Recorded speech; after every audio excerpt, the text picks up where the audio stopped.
T minus 80 seconds.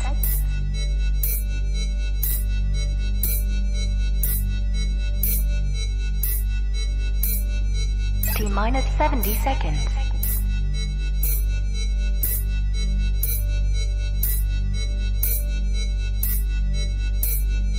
T minus 60 seconds.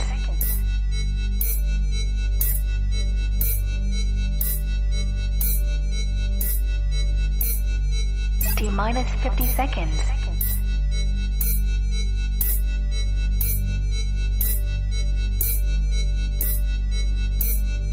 T minus 40 seconds.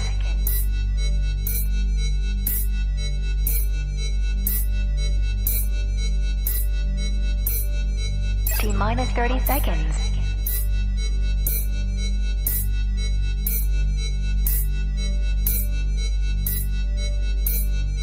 T minus 20 seconds. 15 seconds.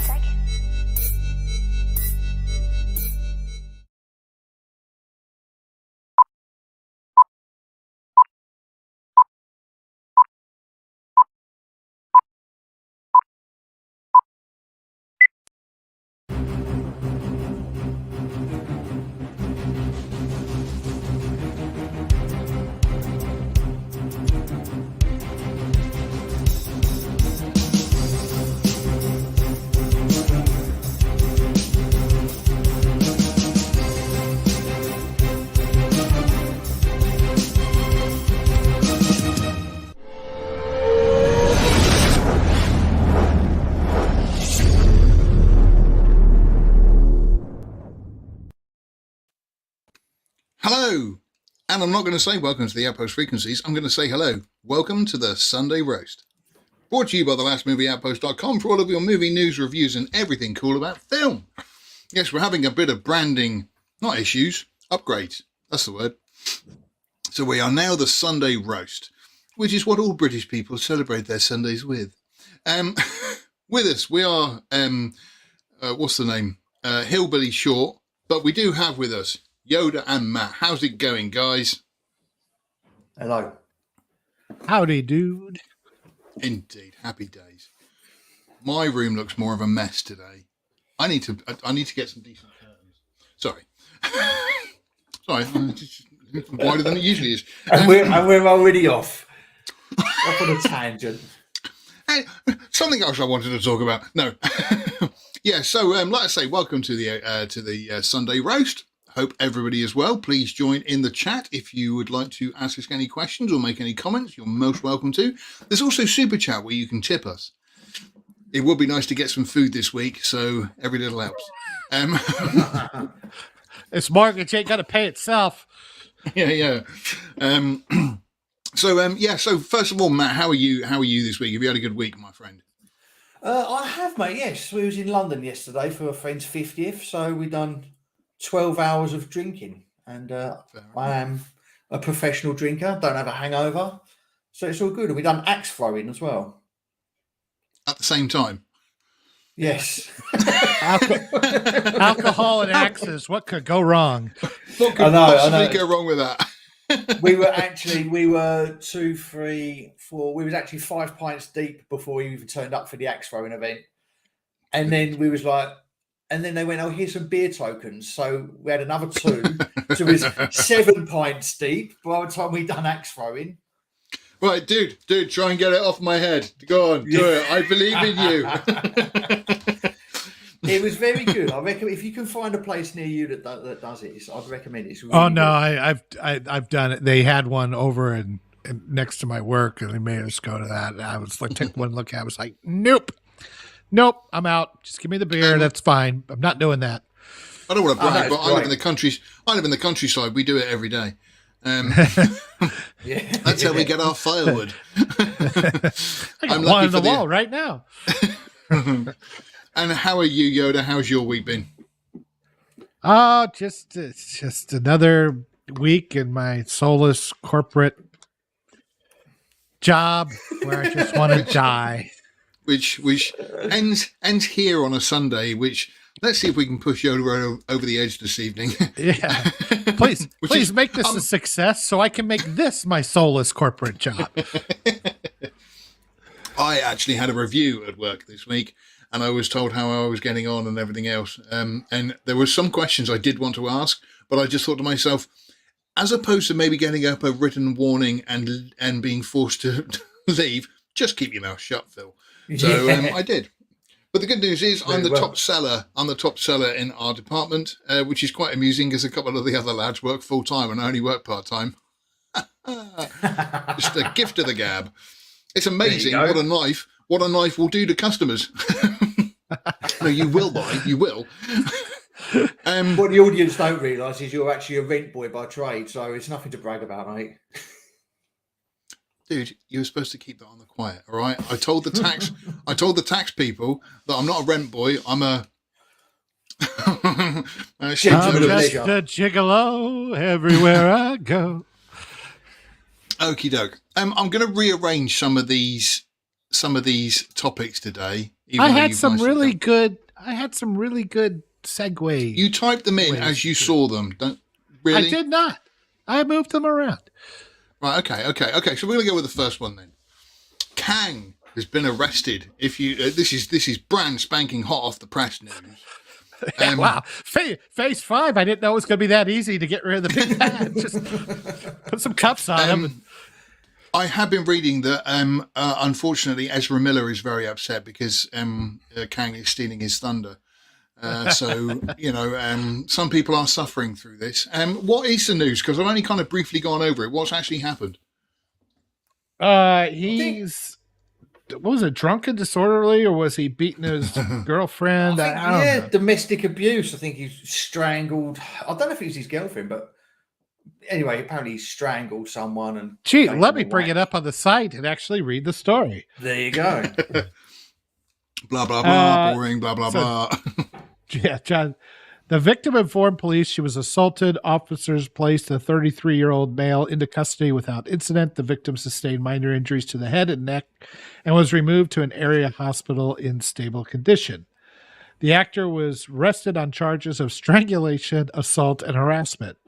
Majors is no longer in police custody. A representative said he has done nothing wrong. We look forward to clearing his name and clearing this up. I'm gonna take a slight contrary stance here after the whole Rick and Morty and Johnny Depp fiasco. I'm gonna let it play out. I don't know. It's just the way you said that the police are looking forward to his next performance of Kang in the beginning of Phase 5 is what I thought you were going to say. Listen, and I will take over the world. The police are like, that's it, move in. Yeah. Just remember, when we arrested you, we were very polite about it, Kang. Yeah. And we can help you round up other humans. Well, it is the multiverse, so maybe this Kang in our universe is just this washed-up actor that likes to strangle women. So, he's pretty easy to take care of in this universe. Yeah, sorry, yeah. Remember the magic word, allegedly. Allegedly. I'm sorry, allegedly. So we shall see. Innocent until proven guilty, as Rick and Morty guy has proven, and Johnny Depp. And we actually had a footballer over here in England who was accused of multiple rapes and has had his name dragged through the mud, obviously banned by his team, has not played or featured and lost sponsorship deals. And it turned out he was actually found innocent of all charges. Yeah, I mean, I know witch hunts were fun back in the day, but we kind of moved past that. Can we not bring that back, please? And just to mention rape charges and assault charges, Sean will be back with us next week. He's currently with his friend Jonathan Majors. Yeah. Again, it's one of those situations where it will just probably blow over because, I mean, with all these kind of things, just people in Hollywood just seem to get away literally with murder.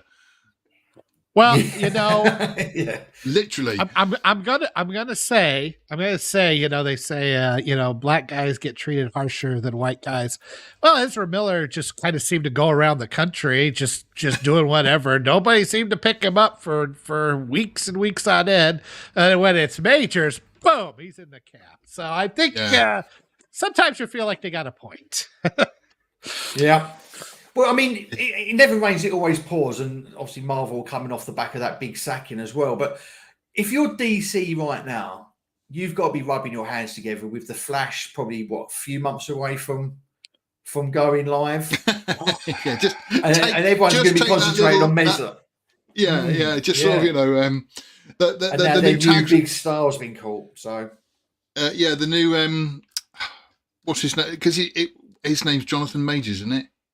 Yeah, Jonathan Majors. Yeah. I was going to say that the new tagline for the Flash is "It doesn't star Jonathan Majors." Wasn't there something about that, Ezra Miller? No. That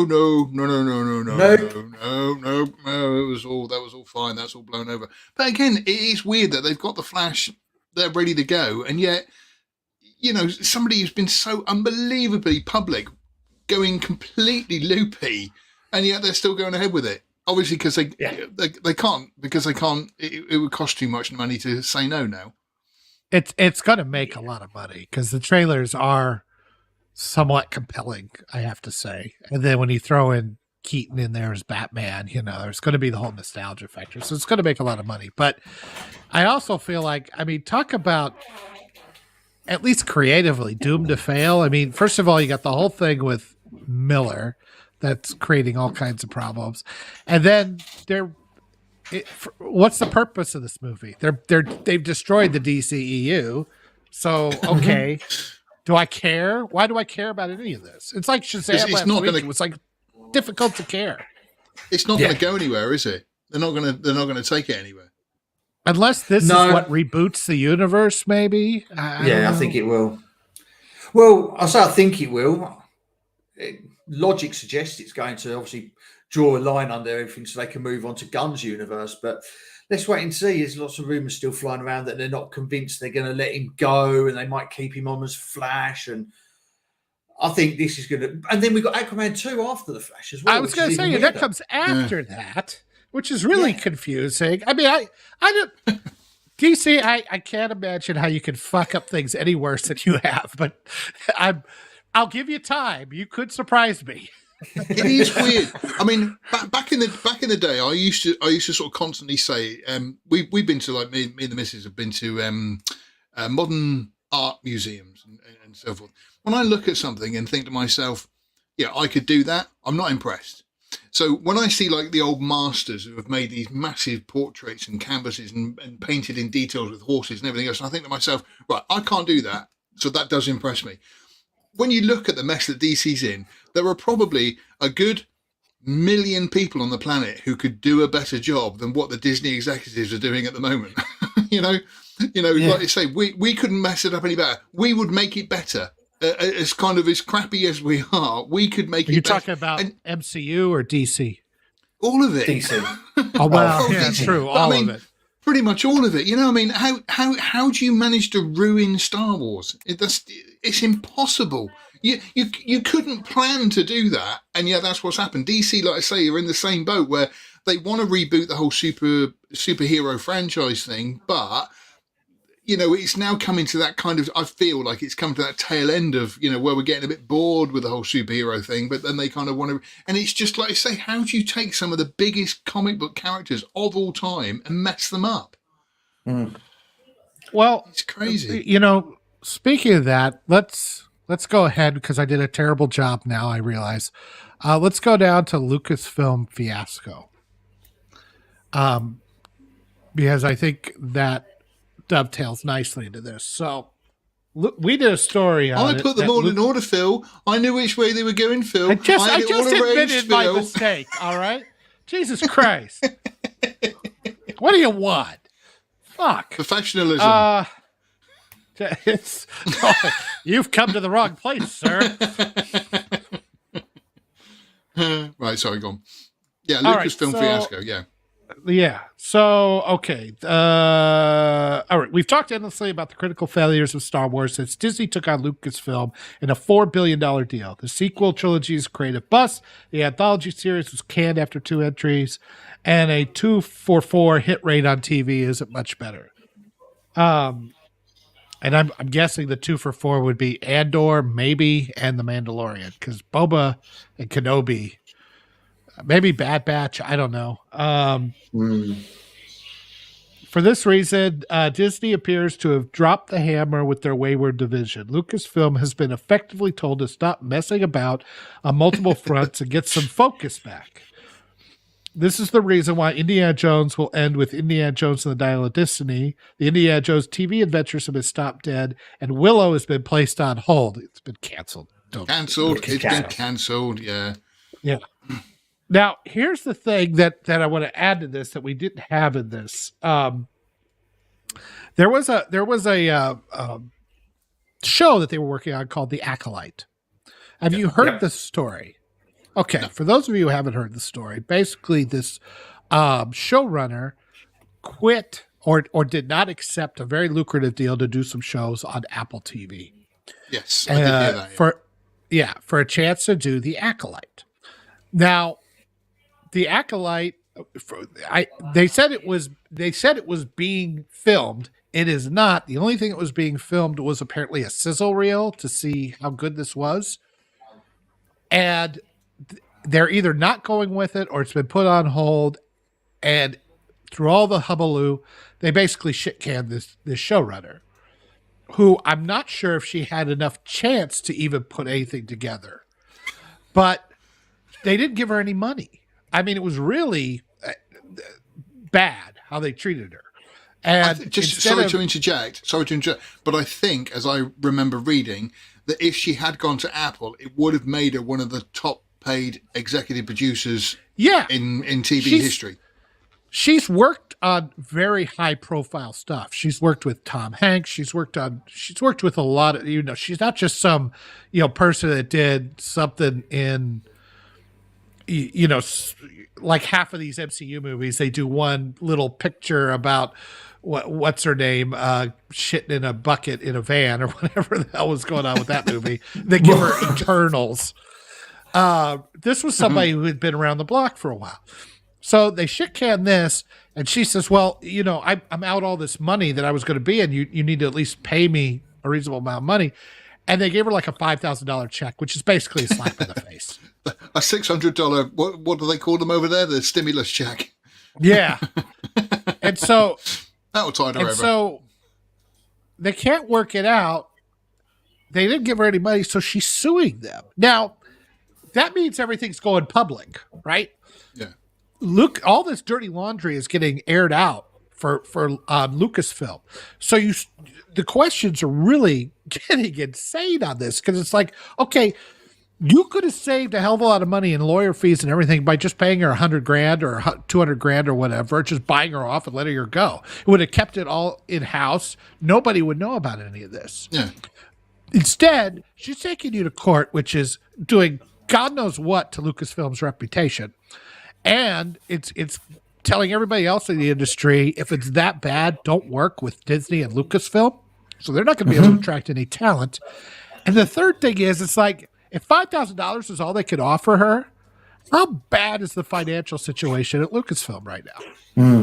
That's I can't imagine that the $5,000 is kind of, I mean, it's insulting, and to think that that's all that Disney have to offer. Again, I can't see that, because I think the top people, Bob Iger and everybody else, they are taking home millions, and so obviously, go on. You got to understand that the idea of parent corporations and sister corporations and all that, they don't interact as much as you think they do. They may be all owned by the same umbrella, but the money doesn't always flow back and forth the way you think it would. Now, sometimes it does.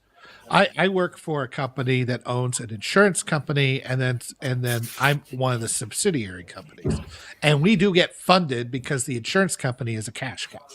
Insurance companies always are a cash cow. So its funding is used to fund a lot of the other companies that they hope to make big, that are in kind of a services oriented organization, technology and things like that.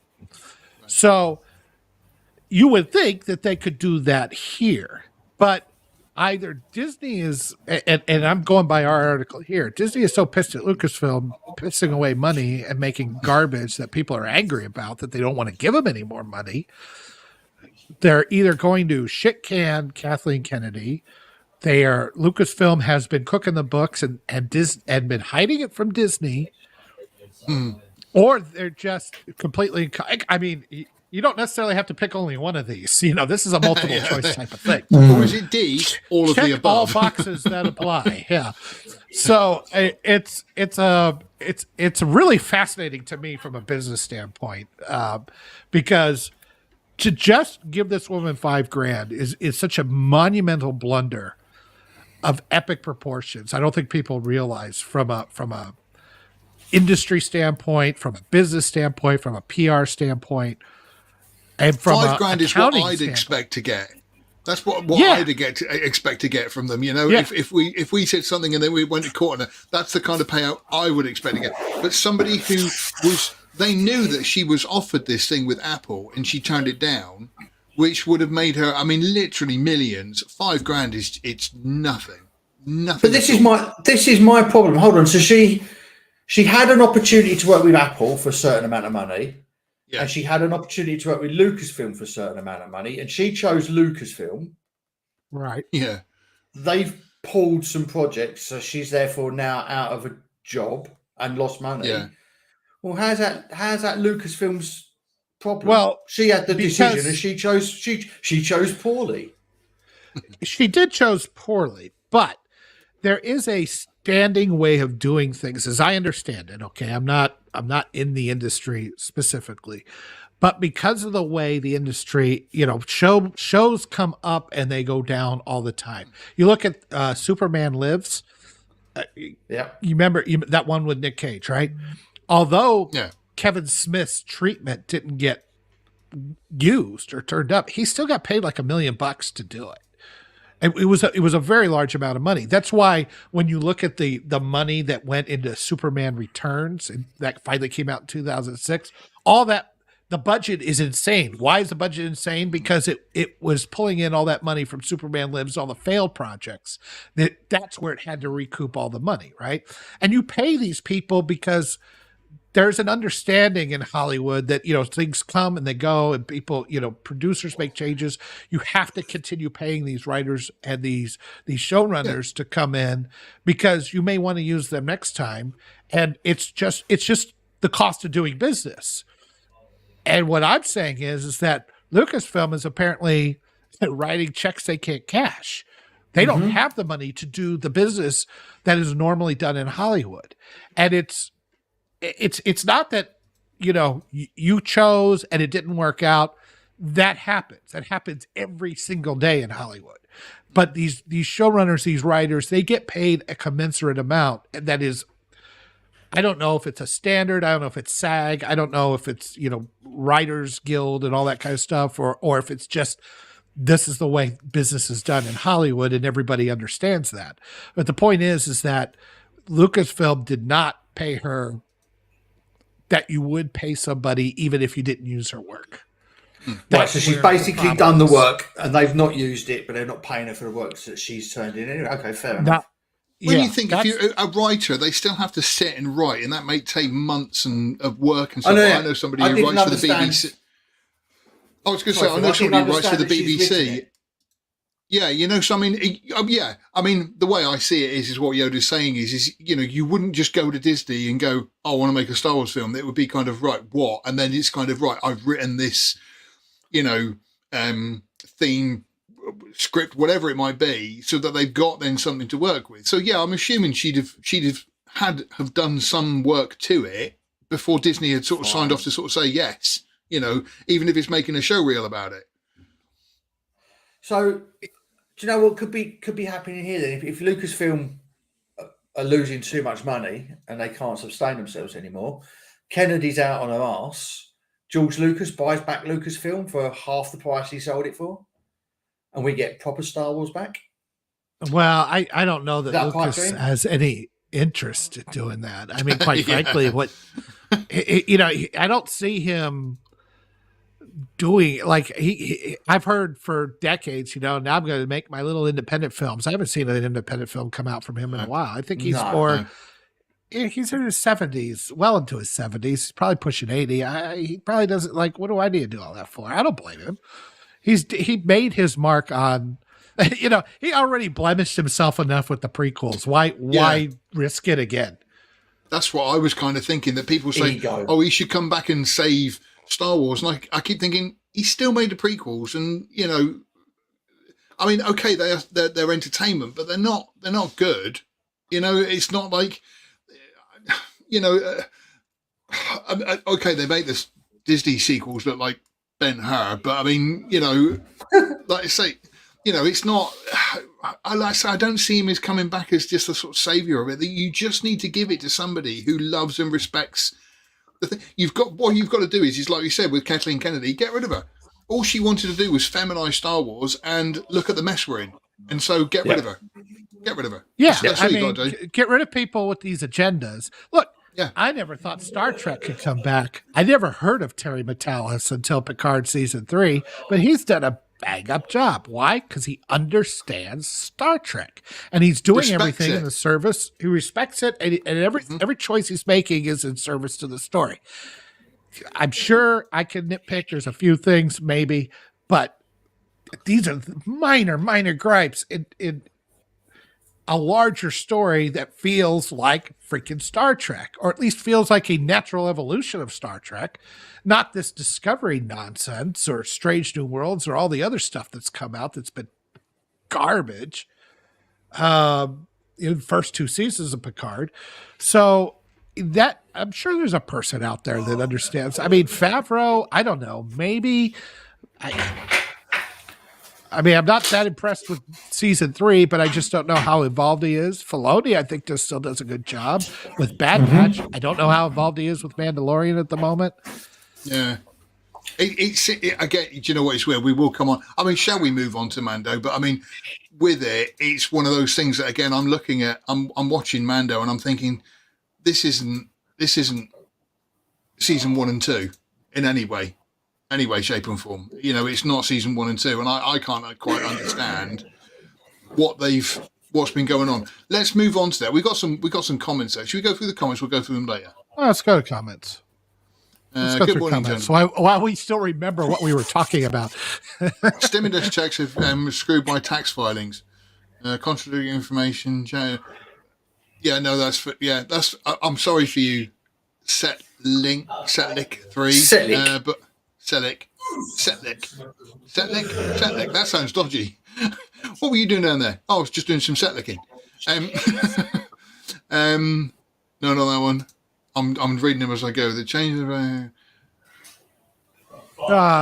to read them out loud. We got audio listeners, Oh yeah, sorry. Yeah, I'm just out there reading them out loud, Phil. Out loud. The change of breaking the contract is a ruse. Therefore, Discovery is not in play. Disney keeps internal affairs very quiet. They usually do, but some people have been sort of quite vocal about it lately. Maybe that's the whole point. Is it they can show people exactly what Disney are actually like. Kathleen will be given a Viking funeral. Prepare to honour her. Yeah. Never. I mean, even if I was asked to pee on the Viking ship, no. But she will be given a Viking. She will be given a Vikings funeral, though, because they will not admit their failure or her failure over the last 10 years. The problem is that her failure is so complete and utter. There is literally going to be a handful of people who are going to go, "Oh yeah, Kathleen Kennedy, she was great," where everybody else on the planet is just going to be absolutely, up in arms of joy, just sort of knowing that she's finally gone. Hey, they Matt, won't get rid can of you her. Can you turn down your mic just a little bit? We can hear all Get a your lot of background noise. Yeah, I've got my kids are in there playing FIFA. How's that? It's not too bad. Give him a good smack, Matt. They won't get rid of her. Her background protects her like a royal cloak. That's how Hollywood operates. I don't know. I think that Disney and Lucasfilm realise the mistakes that she's made, and I think they will get rid of her. But she'll just go somewhere else. You know, she'll just go on to Apple or Amazon or, you know, she's probably looking at, you know, ruining. I don't know. Rings of Power I don't even know more. about that. I really don't. Fucking hell, you can't ruin that anymore. Well, you've little faith. It can always be ruined more. I was going to that's why I wanted to talk about Victoria Alonso, because that was a shocker throughout the industry. No, not that one. Which one? Hang on. Hold on, just before we leave Star Wars, I read a rumor today that they're looking at doing a live action scene of Ahsoka fighting Darth Vader in the show, which is from the Bad Batch, isn't it? Rebels, I think. Rebels. Rebels. Sorry, yeah, Rebels. I apologise. Yeah, Rebels. Yeah, it was Rebels.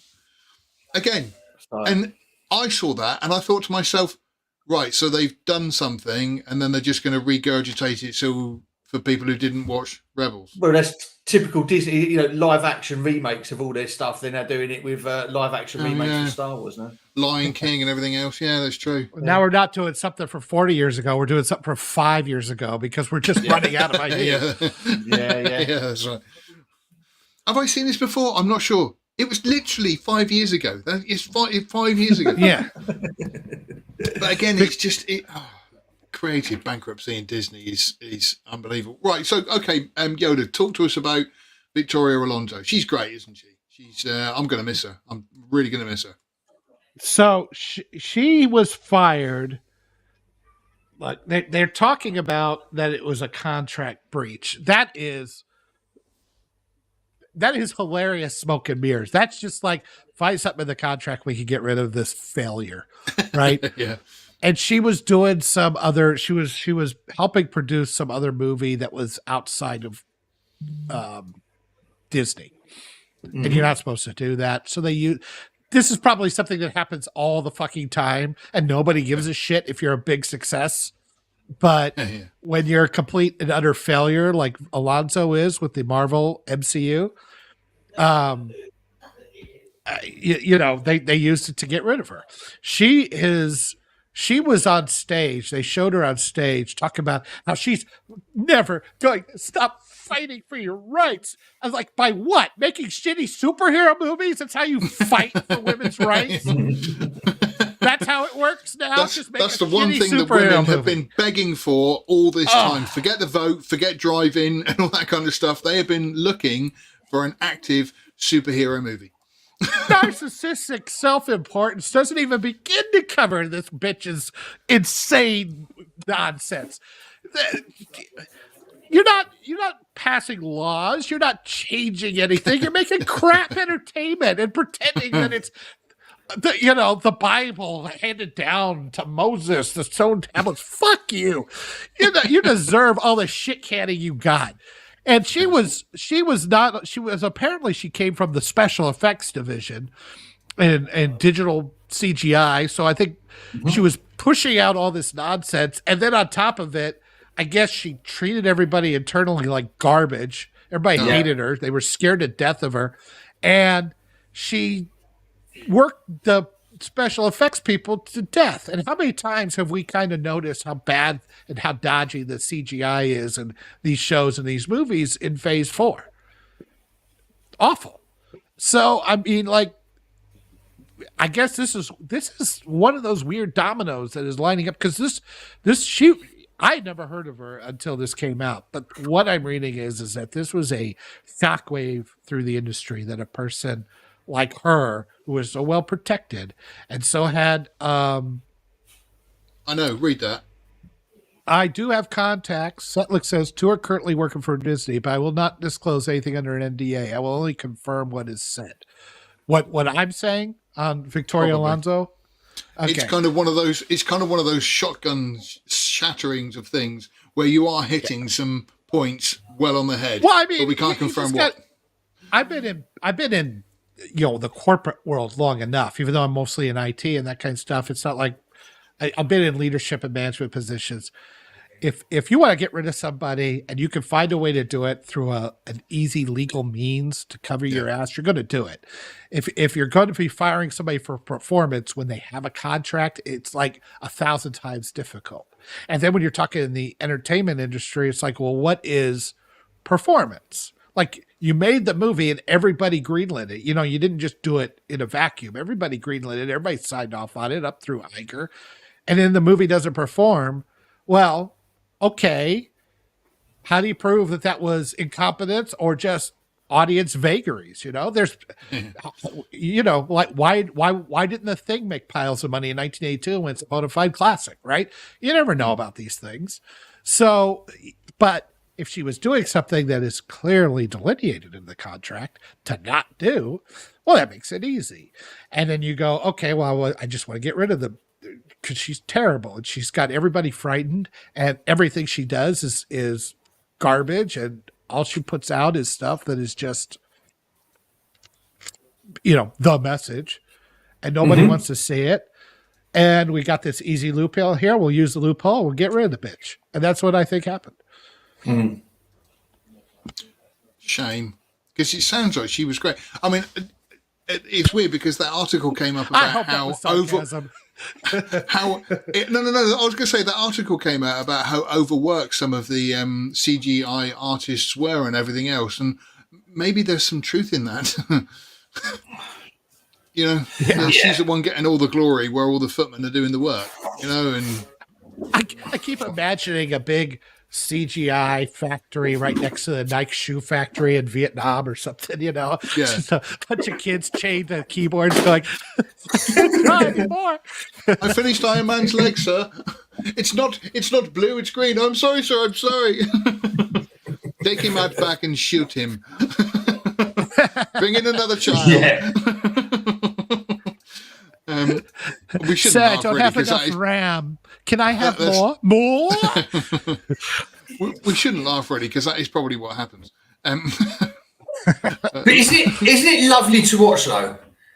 Yeah, that it's finally. Isn't it? After it's all finally these years getting- of having them, after all these years of watching these people destroy everything that we've loved and grown up with, destroy it, and then you actually find that actually, that you know, what's the saying? Give someone enough rope, they eventually hang themselves, and we're finding that now with Kennedy and this Alonzo woman. It's interesting. Yeah, I mean, we're like, I didn't have much great to say about Shazam, except that it was not woke. There was no message in it. There's like one moment where one of the kids was like, well, he came out, he says, I'm gay. And everybody went, yeah, we know. It doesn't matter. And then they just moved on. That was as close as it got to anything woke. Like everybody went, yeah, we know. What? Why is it? What are you talking about this for? And he moved on. And he was like, "Oh, okay." Nobody cared. dude, which was great. when we went camping, you spooned me. All right, I know. Yeah, right? we got it. Hold on, that's a liberal's wet dream, though, isn't it? Like a full-grown, muscular man with the intellect of a child. Yeah, but the rest of the movie was just. Are we talking it was about Disney adult. executives again? But you look at Picard, you look at Top Gun. You know, there's more and more of this I've noticed that is kind of eking its way out and becoming popular again because they're making these changes in Hollywood. You know, Zaslav. I don't know what Iger's going to do, but the fact that this woman got shit canned is interesting. We'll see. But the woke seem to be dying in Hollywood or getting removed in favor of other people that could do things successful. It's not, you know, one day they flip the switch and you could point at that was the day that this all stopped, you know. Yeah. It's a very That was gradual the movie thing. Yeah. But I don't know. In 5 years, we may look back on this period of time and say that 2022, 2023 is when they turned the corner. If we were going to point a finger and say that was the movie that ended it all, I'll bet it was from the creators of South Park. Yeah, so like I say, unfortunately, yes, she's gone. So she's obviously going to now go and fight for women's rights somewhere else. I wonder where. She sent in her CV to us, didn't she? Declined. I don't know if she's that desperate, but To be fair, I mean, with all the racism and everything else, she's a bit overqualified. So, right, okay, let's move on to some. Well, let's carry on with a bit more of the what's the word? Not sad news, but Jimmo Huso, Honsu, Jaimin Hansu. Jaimin Honsu. Sorry, I've only ever seen it written down. I've never heard him say it. Yeah, I know. Jaimin Honsu is, he's not rich enough. Well, not rich enough. He's not making any money.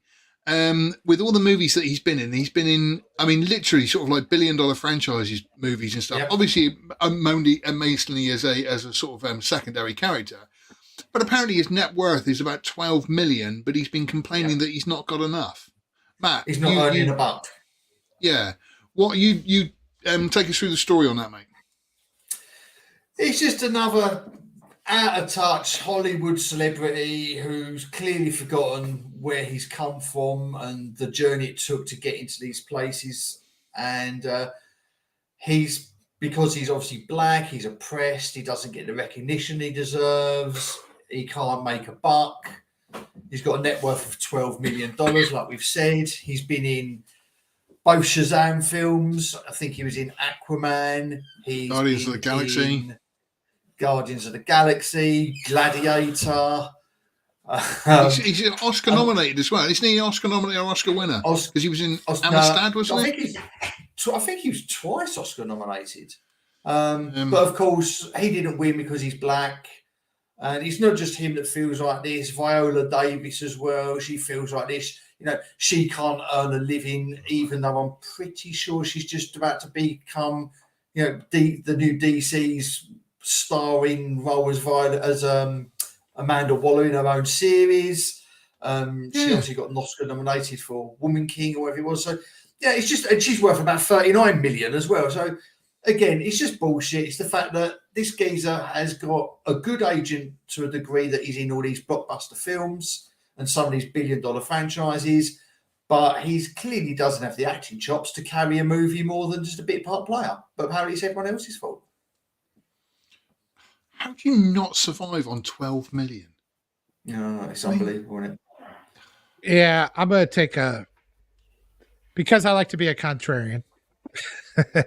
I'm going to take I'm going to take a slightly different stance on here. It's his big mistake was talking about this shit in public. Because there's no way anybody at, our level is going to relate to it. It's not going to happen. Okay. You make 12 million. I mean, I can hear it. Both of you guys are basically the same. It's like, you got $12 million. What the fuck are you bitching about? And I get it. I agree with that. Keep it behind the scenes. But I don't care what level you are. I don't care what you're doing, wherever you're at. You're always, if you feel like you're not being paid commiserate with other people at your level and in your standing, you're going to be kind of pissed off about that. And it's not about the money. It's about the respect and the, whether or not you think you're doing a good job or other people think you're doing a good job. Is some of that on him? Probably. Is some of that Hollywood being racist? Well, I got to tell you, Hollywood is a bunch of leftist woke loons. So yes, they are racist. And they've been that way forever. They're just not the kind, they're not the quote unquote, fairy tale nonsense comic book cartoon characters that they think are running around in a bunch of white hoods burning crosses. But they've been horribly racist forever. They've just got guilty consciences about it. They've always been that way. And I'm done feeling sorry for people in Hollywood getting hoisted up by the racist thing, because they're racist against everybody in one way or another, even against white people if they don't toe the right line. So yeah, they're very. An example of their racism is defending black people who commit crimes. It's like, well, they just can't help themselves. It's not their fault. Like, they're just not capable of behaving like us hoity-toity white people. It's really gross, right? So don't tell me that they aren't. Now, Hansu needs to just keep his mouth shut and figure out a way to deal with it either in courts or whatever. And he should be saying, I'm very lucky. I make a lot of money. I make a lot of money compared to most people. And I'm very aware of that. But there's something going on here because if you could point at evidence where other people are making much more money doing the exact same thing. He's an Oscar nominated. I don't know if he won, but an Oscar nominated actor. They should It's still quite an achievement to get Oscar nominated. You know, right? You've still got to know your craft to get there. Exactly, and look, I think it's probably a lot more complicated, and I don't feel sorry for him. I really don't. But if he puts if he actually puts it, don't bitch in TMZ or Variety. I don't want to hear about it there. Put your money where your mouth is, get some lawyers and stick it to these Hollywood executives. I'll be happy with that. Go for it. But don't bitch online and think that me making, way less than you, I'm going to have any sympathy for you. Mm. Well, also, no one forces you to take these roles. He's taken these roles voluntarily. So if he really wants to be taken seriously as an actor and maybe get that Oscar or get some more, do something brave. Do something like Brendan Fraser's just done with The Wow. Take on a role that people wouldn't expect you to take on and act your ass off and see what you get out of it. A white man. Yeah. But I want you to play Leonardo DiCaprio's character in Django Unchained. Can you do that?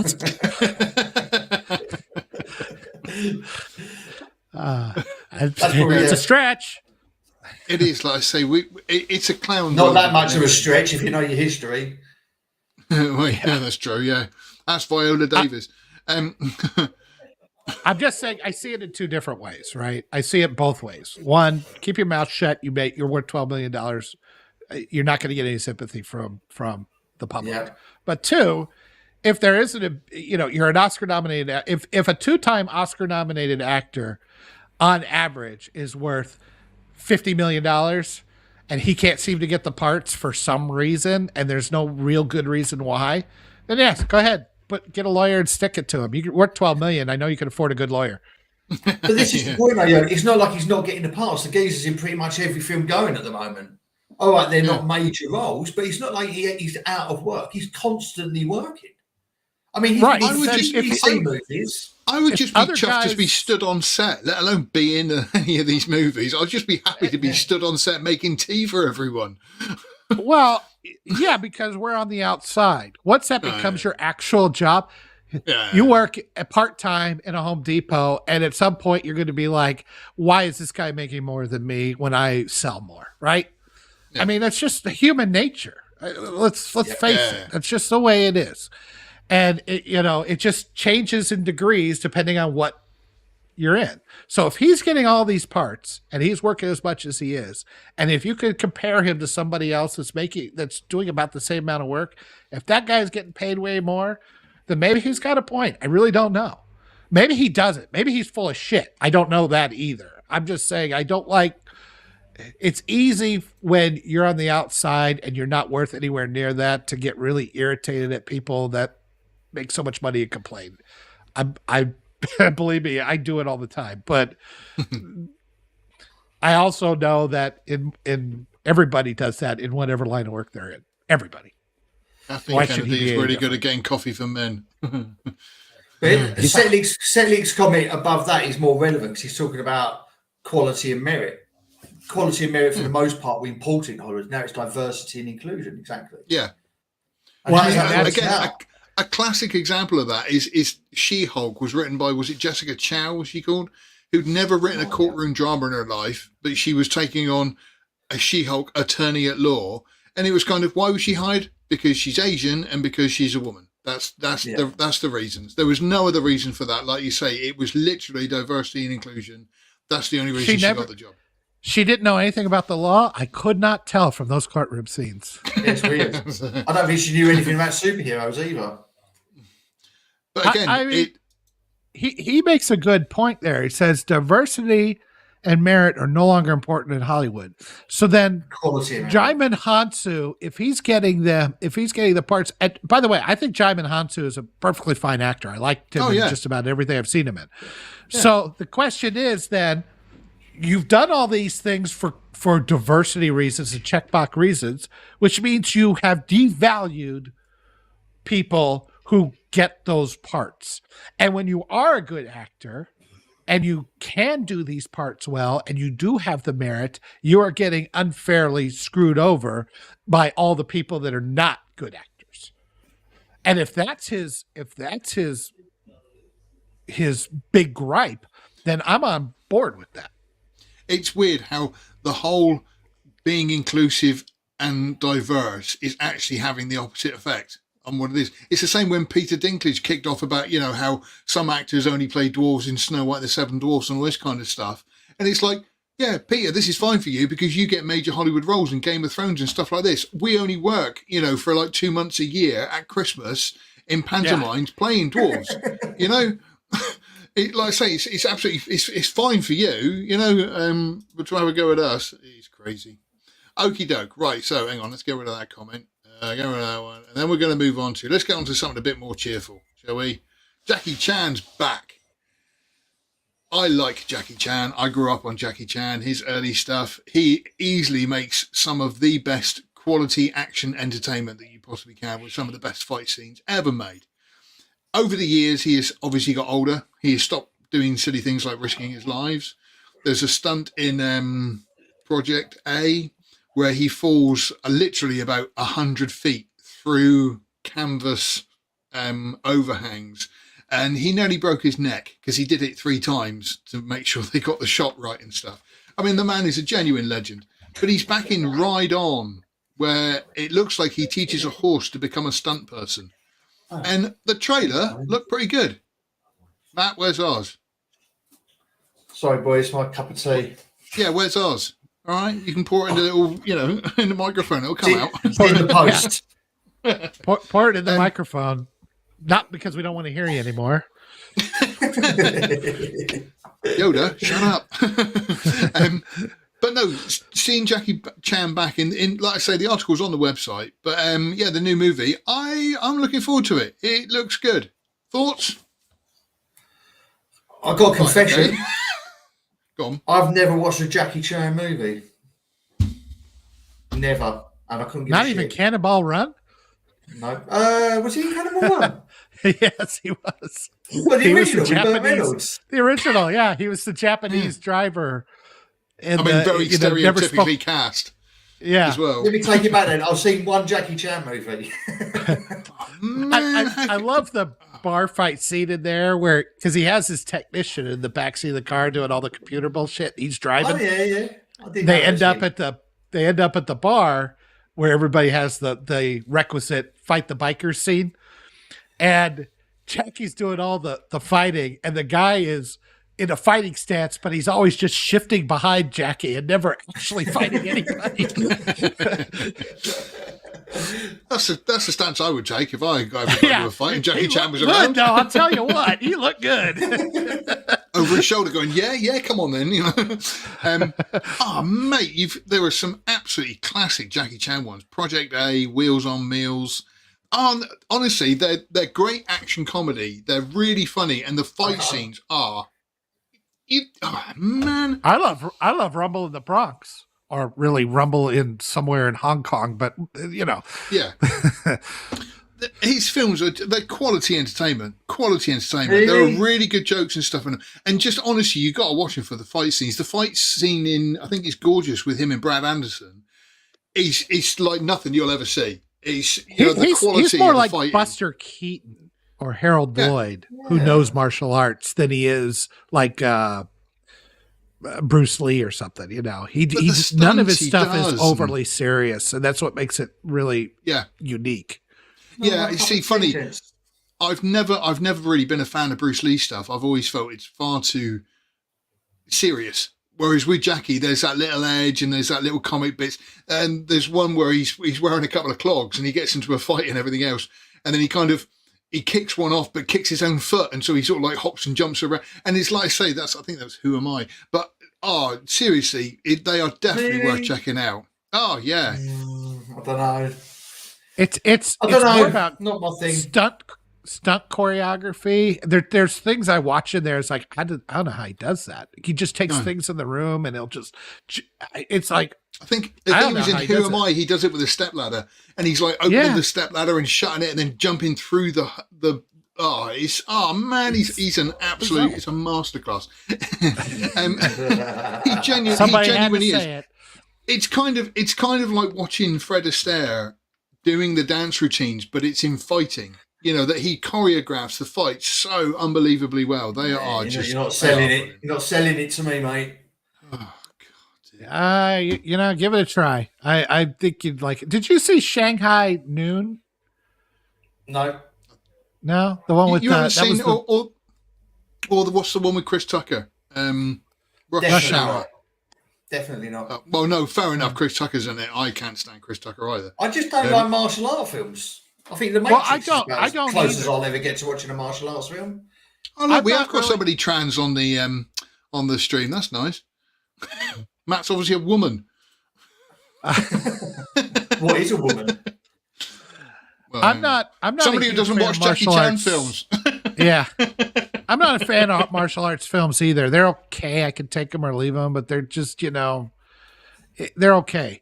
But Jackie Chan films are something different, and I don't know how to explain them other than they've got a lot of comedy in them, and you're not supposed to take them overly serious. And the amount of effort that he puts into doing the stunts as much as the fighting You is usually get the outtakes at the end where you see him breaking his legs and shoulder and collarbone and bleeding and all kinds of stuff. I've watched that. You would like Operation Condor, I think it is, which is the second one to Operation. There's a fight scene at the end of that where he fights 3 black women. And with it, he does it. No. But he does say it. no more. He does it in a way that where he's kind of like very sort of like, oh, I shouldn't hit a woman, but they are like really properly kicking ass. And at one point, he punches one of them in the boobs, and she's like, just carries on fighting and stuff. And I'll dig up some clips and put them on the. Oh man, you gotta watch Jackie Chan. He's awesome. I can't wait for this new ride on anyway. Right, okay, let's move on to then. That's the end of Jackie Chan. Yeah, obviously. Yeah, in fact, his worst film was that Karate Kid remake where he was too overly serious. It's just like, that with one of Will Smith's kids. Yeah. Oh, yeah. Also, the problem with that, hang on, we're going back on here. That's the other thing with that is, remember in the original Karate Kid, right, the crane kick, okay? If you saw a pole on a beach, right, you stood on that pole and you did that and you tried to do that thing, right?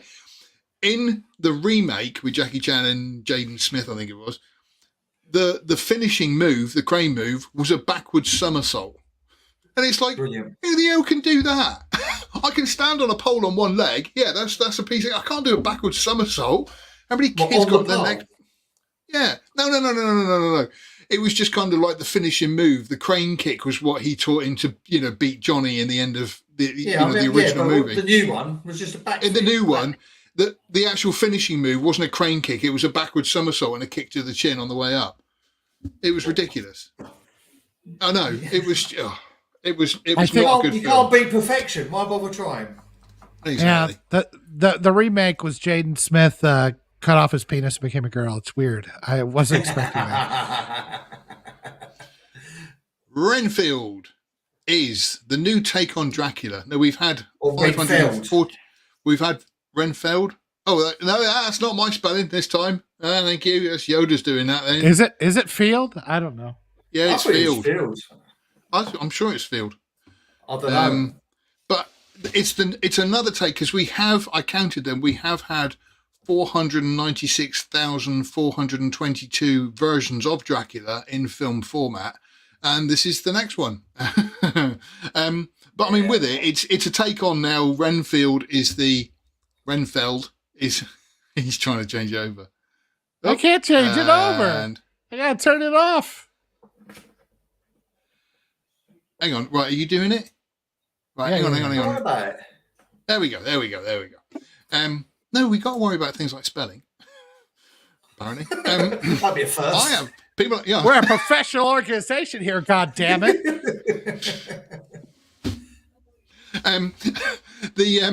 But yeah, it's a take on Renfield, who was the guy who kind of was his slave, and he was in an asylum and kept sort of saying, "Oh, I work for Dracula" and everything else. But this has got Nicholas Hoult playing Renfield, who is got a bit fed up with serving the Dark Lord, and so he wants to kind of rebel against him and destroy him. But it's got Nick Cage playing Dracula, which when we all first heard it went, "Ooh, Nick Cage playing Dracula, that's interesting." But they also cast Awkwafina, which is a bit of a warning thing. What did you guys make of the trailer? Total shit. Yeah, I mean, it's like the boys. They're trying to outboys the boys. That's how I felt about it. I didn't see it that way. I thought it was. Do you remember why I said that the only thing these writers know is therapy sessions because they've never been out in the world? Yeah. And what do we see? We see Renfield in a group therapy session. I'm like, okay, Yeah, there we go. whatever. And obviously they're living out their fantasy that Dracula turns up and murders everybody in the room. And obviously that's what, during their therapy sessions, they are going, any moment I could just snap.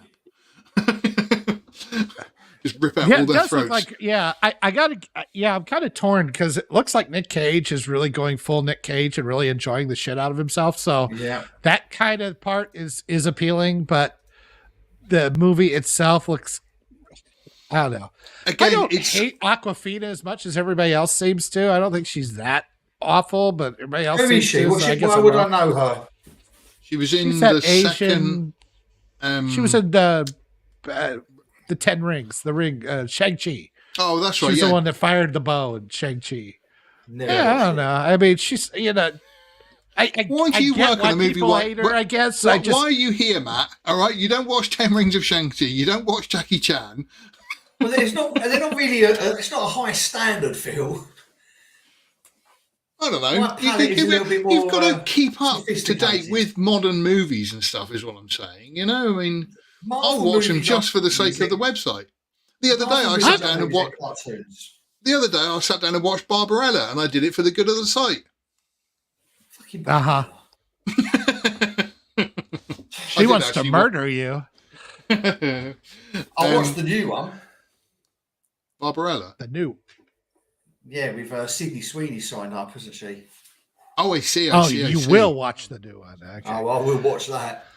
Yeah. I've got to say, Bridget Fonda was smokingly hot back in the day. My goodness me.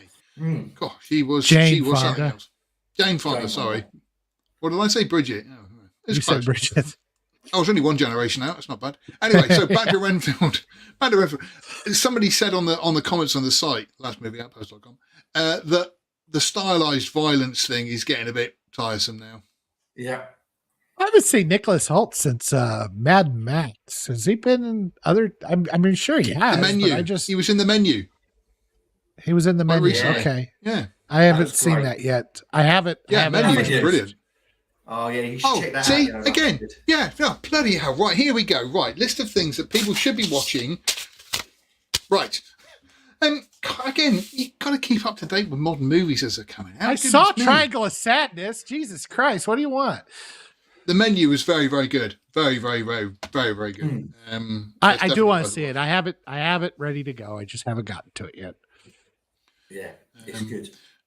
But yeah, this new Renfield, again, it's kind of one of those things when it's on streaming, I'll give it a watch if nobody else has reviewed it. But I mean, I'm just not. Doesn't it feel like it's 10 years out of date? Like, It reminds me of that, like, Jack the Giant Hunter or something with. Yeah, with Ewan McGregor and or Warm Bodies or some of those kinds of, it just feels like it's really out of date. Yeah. I don't know. It's a shame, isn't it? Speaking of out of date, and a brilliant segue, Garth, played by Dana Carvey, has said that he'd be up for another Wayne's World 3. And again, it's just kind of... yeah. Well, no, because he was in that thing the other day.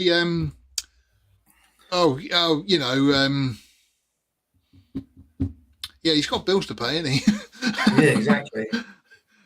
I mean, Mike I mean, Myers kind of went Wayne's on. World was a one-off. They should never have done the sequel. Wayne's World was a one-off, but Well, the who the sequel's hell would actually pay and okay. see the third one? Yeah, you don't I mind was- that. No, I was going to say the second one's it's all right. Like I say, it's a decent continuation, but to do one like 30 years later is no. You know? I said on the comments, it says, okay, we got two guys in their 70s redoing roles they played in their 30s, roles that portrayed them as late teens, early 20s. Stop. Just stop. It's not Grease. Yeah. Yeah. Um, Yeah, just You know, the whole that fact of them living at home under mum's basement and all this kind of stuff. Yeah, that made sense. You know, that they were younger guys and whatnot. But like I say, as 60-year-olds, it's just no. It was so. just, Is it just something that did someone in the interview say, "Would you be up for Wayne's World 3," or is this something that's actually being made or discussed? Yeah, I think it's just a one-off. I don't think there's anything in the the pipeline way I there. read the article that I got it from is quite horrible, really, because apparently it was Adam Sandler was getting an award for comedy, weirdly, and he was there because he was part of the Saturday Night alumni. You know, they were all kind of in that same group going through Saturday Night Live.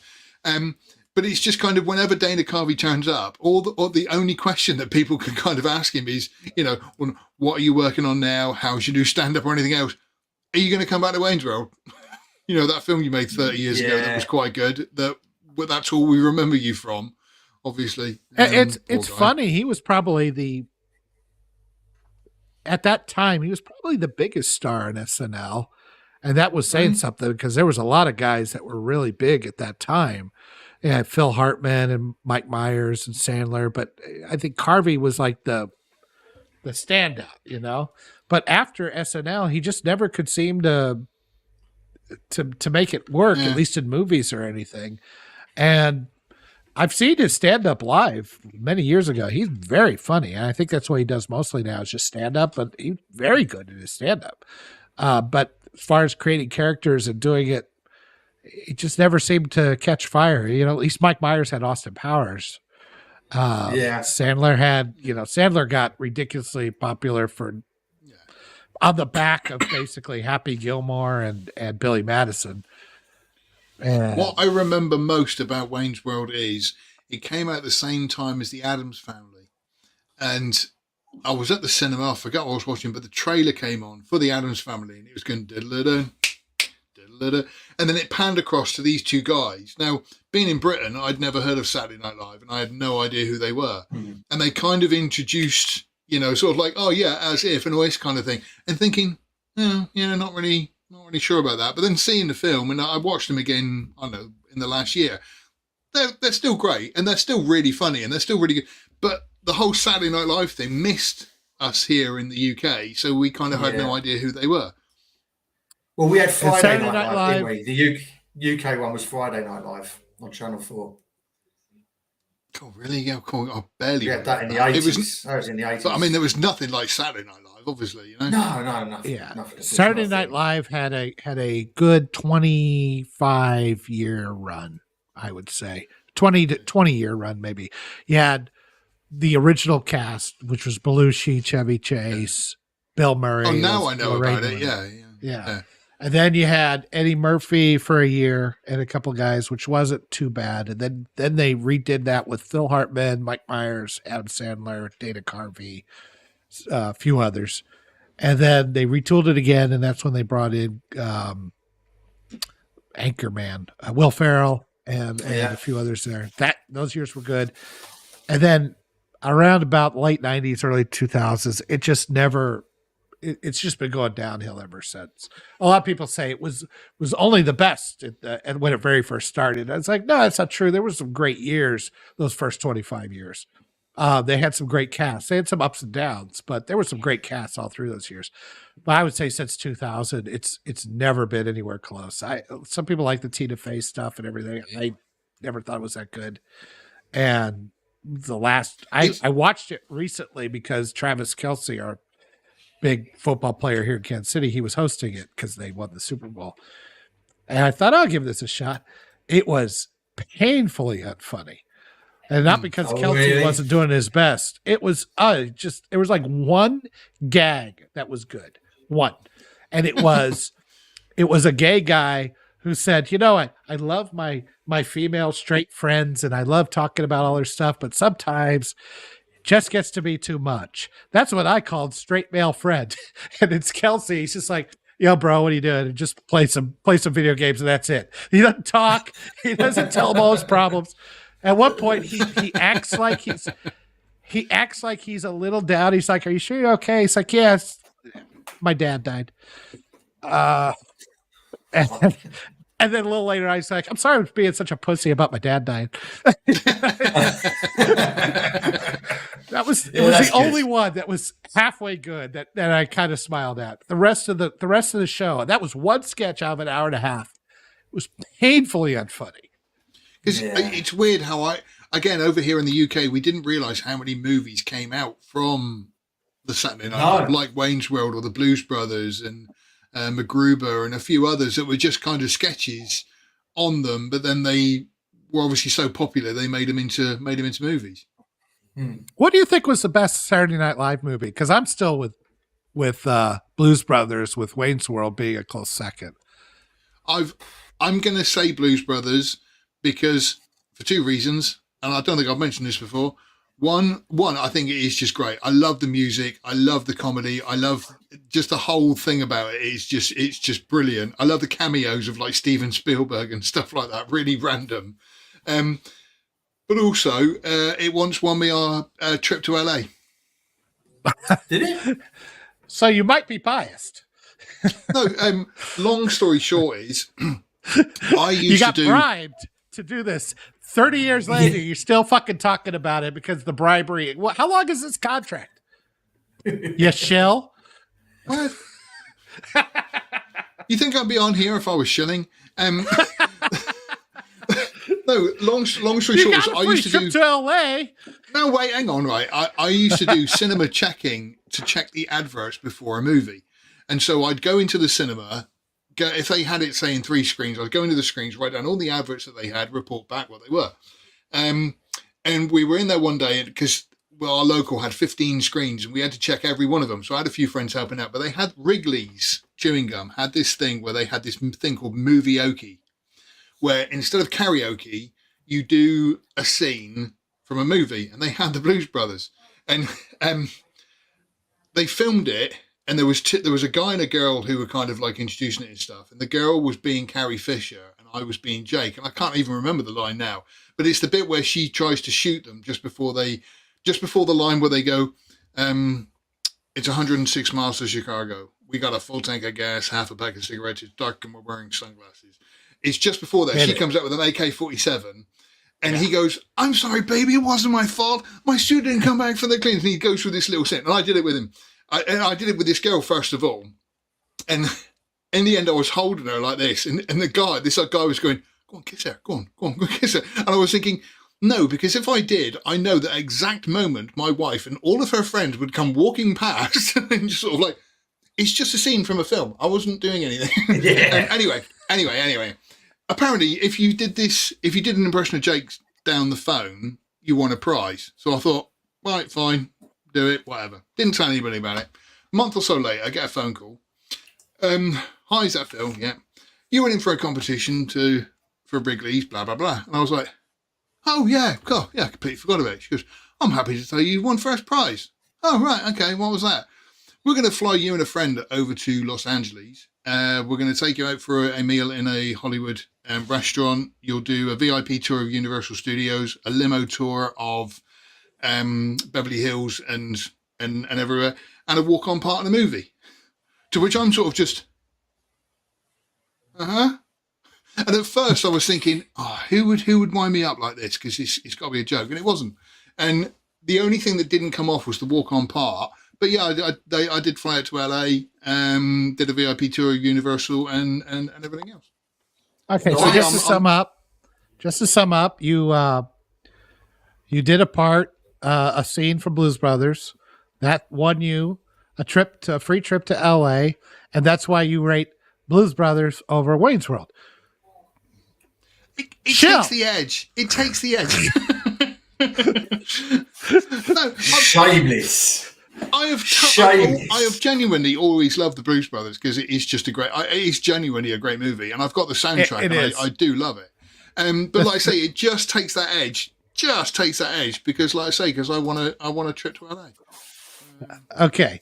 I always thought Blues Brothers was great because it was the only one of the Saturday Night Live movies that didn't feel like it was trying to expand a sketch, like it actually had something, like it actually had something to say.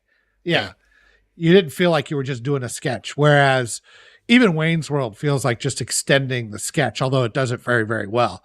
But then you get into things like Coneheads and, you know, Superstar, the Night at the Roxbury, and a few others. And just I've barely heard of those. No, I've not heard of any of them. There's a reason for that. Okie doke. So yeah, Wayne's World 3 might be on the cards because Dana Carvey can't get a proper job. In a nutshell. Oh, excuse me, pardon me, just letting out a bit of gas there.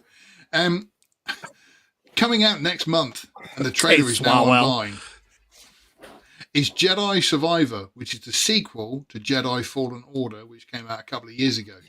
Yoda, you're not a big gamer, are you? No, well, I used to be. I don't game as much as I used to. However, I did buy Jedi Fallen Order, and I've played through half of it. I got to the part where you're sliding down a lot of ice stuff, and I can't seem to time my jump. And then finally, I just got to the point where you're hurling. Fuck this game! Yeah. There's a lot of that with that game. And it was a time for a new TV. Yeah. Honey, the telly's broken. But Didn't even TikTok it.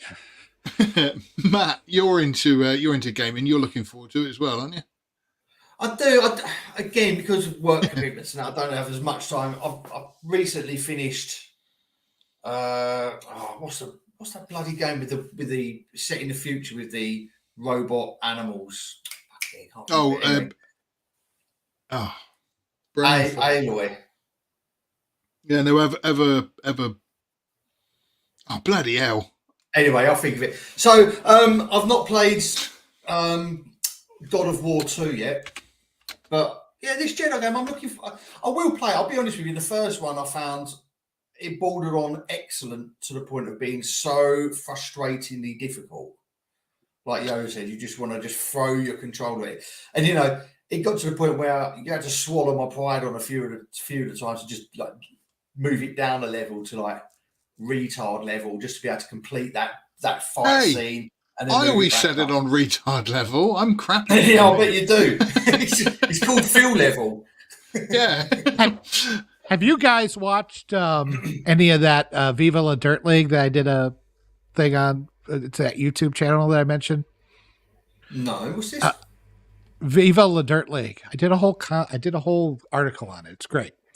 They do sketch comedy.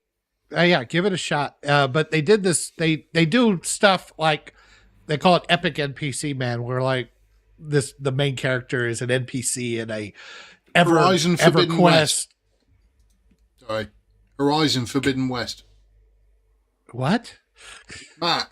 Oh, well, that guy. Yeah. Sorry. It was like literally fucking 30 timing, seconds ago. Timing.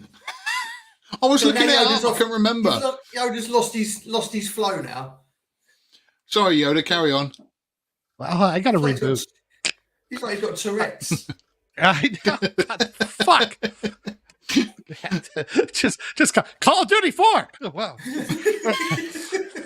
This random video game shit coming out of his mouth. My favorite one on Tourette's. Sorry, there was a program on over here called The Undateables, and it was about people with learning disabilities and stuff trying to date. And there was a girl on there, and every now and then she would just go Thundercats, and that's just like that's great. I would be so happy to go on a date with a girl who just kept shouting Thundercats.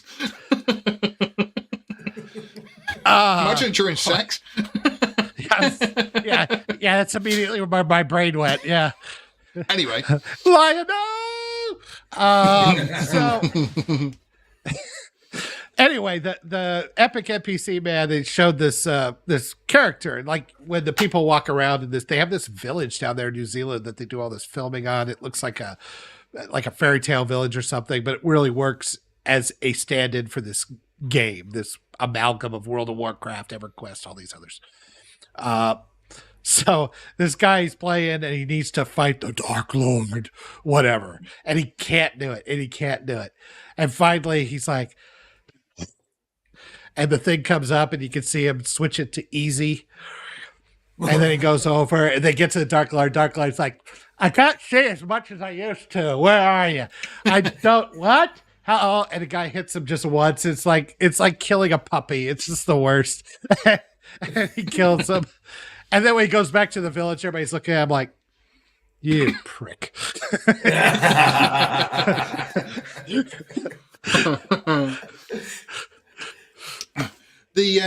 Coming back to Fallen Order. So Fallen Order, apparently the Jedi series is going to be a trilogy of games. So Fallen Order was the first one. This one is then, according to the story on the trailer, they're looking for a place that the Jedi can hide from the Empire. It's taken place about 5 years after Order 66.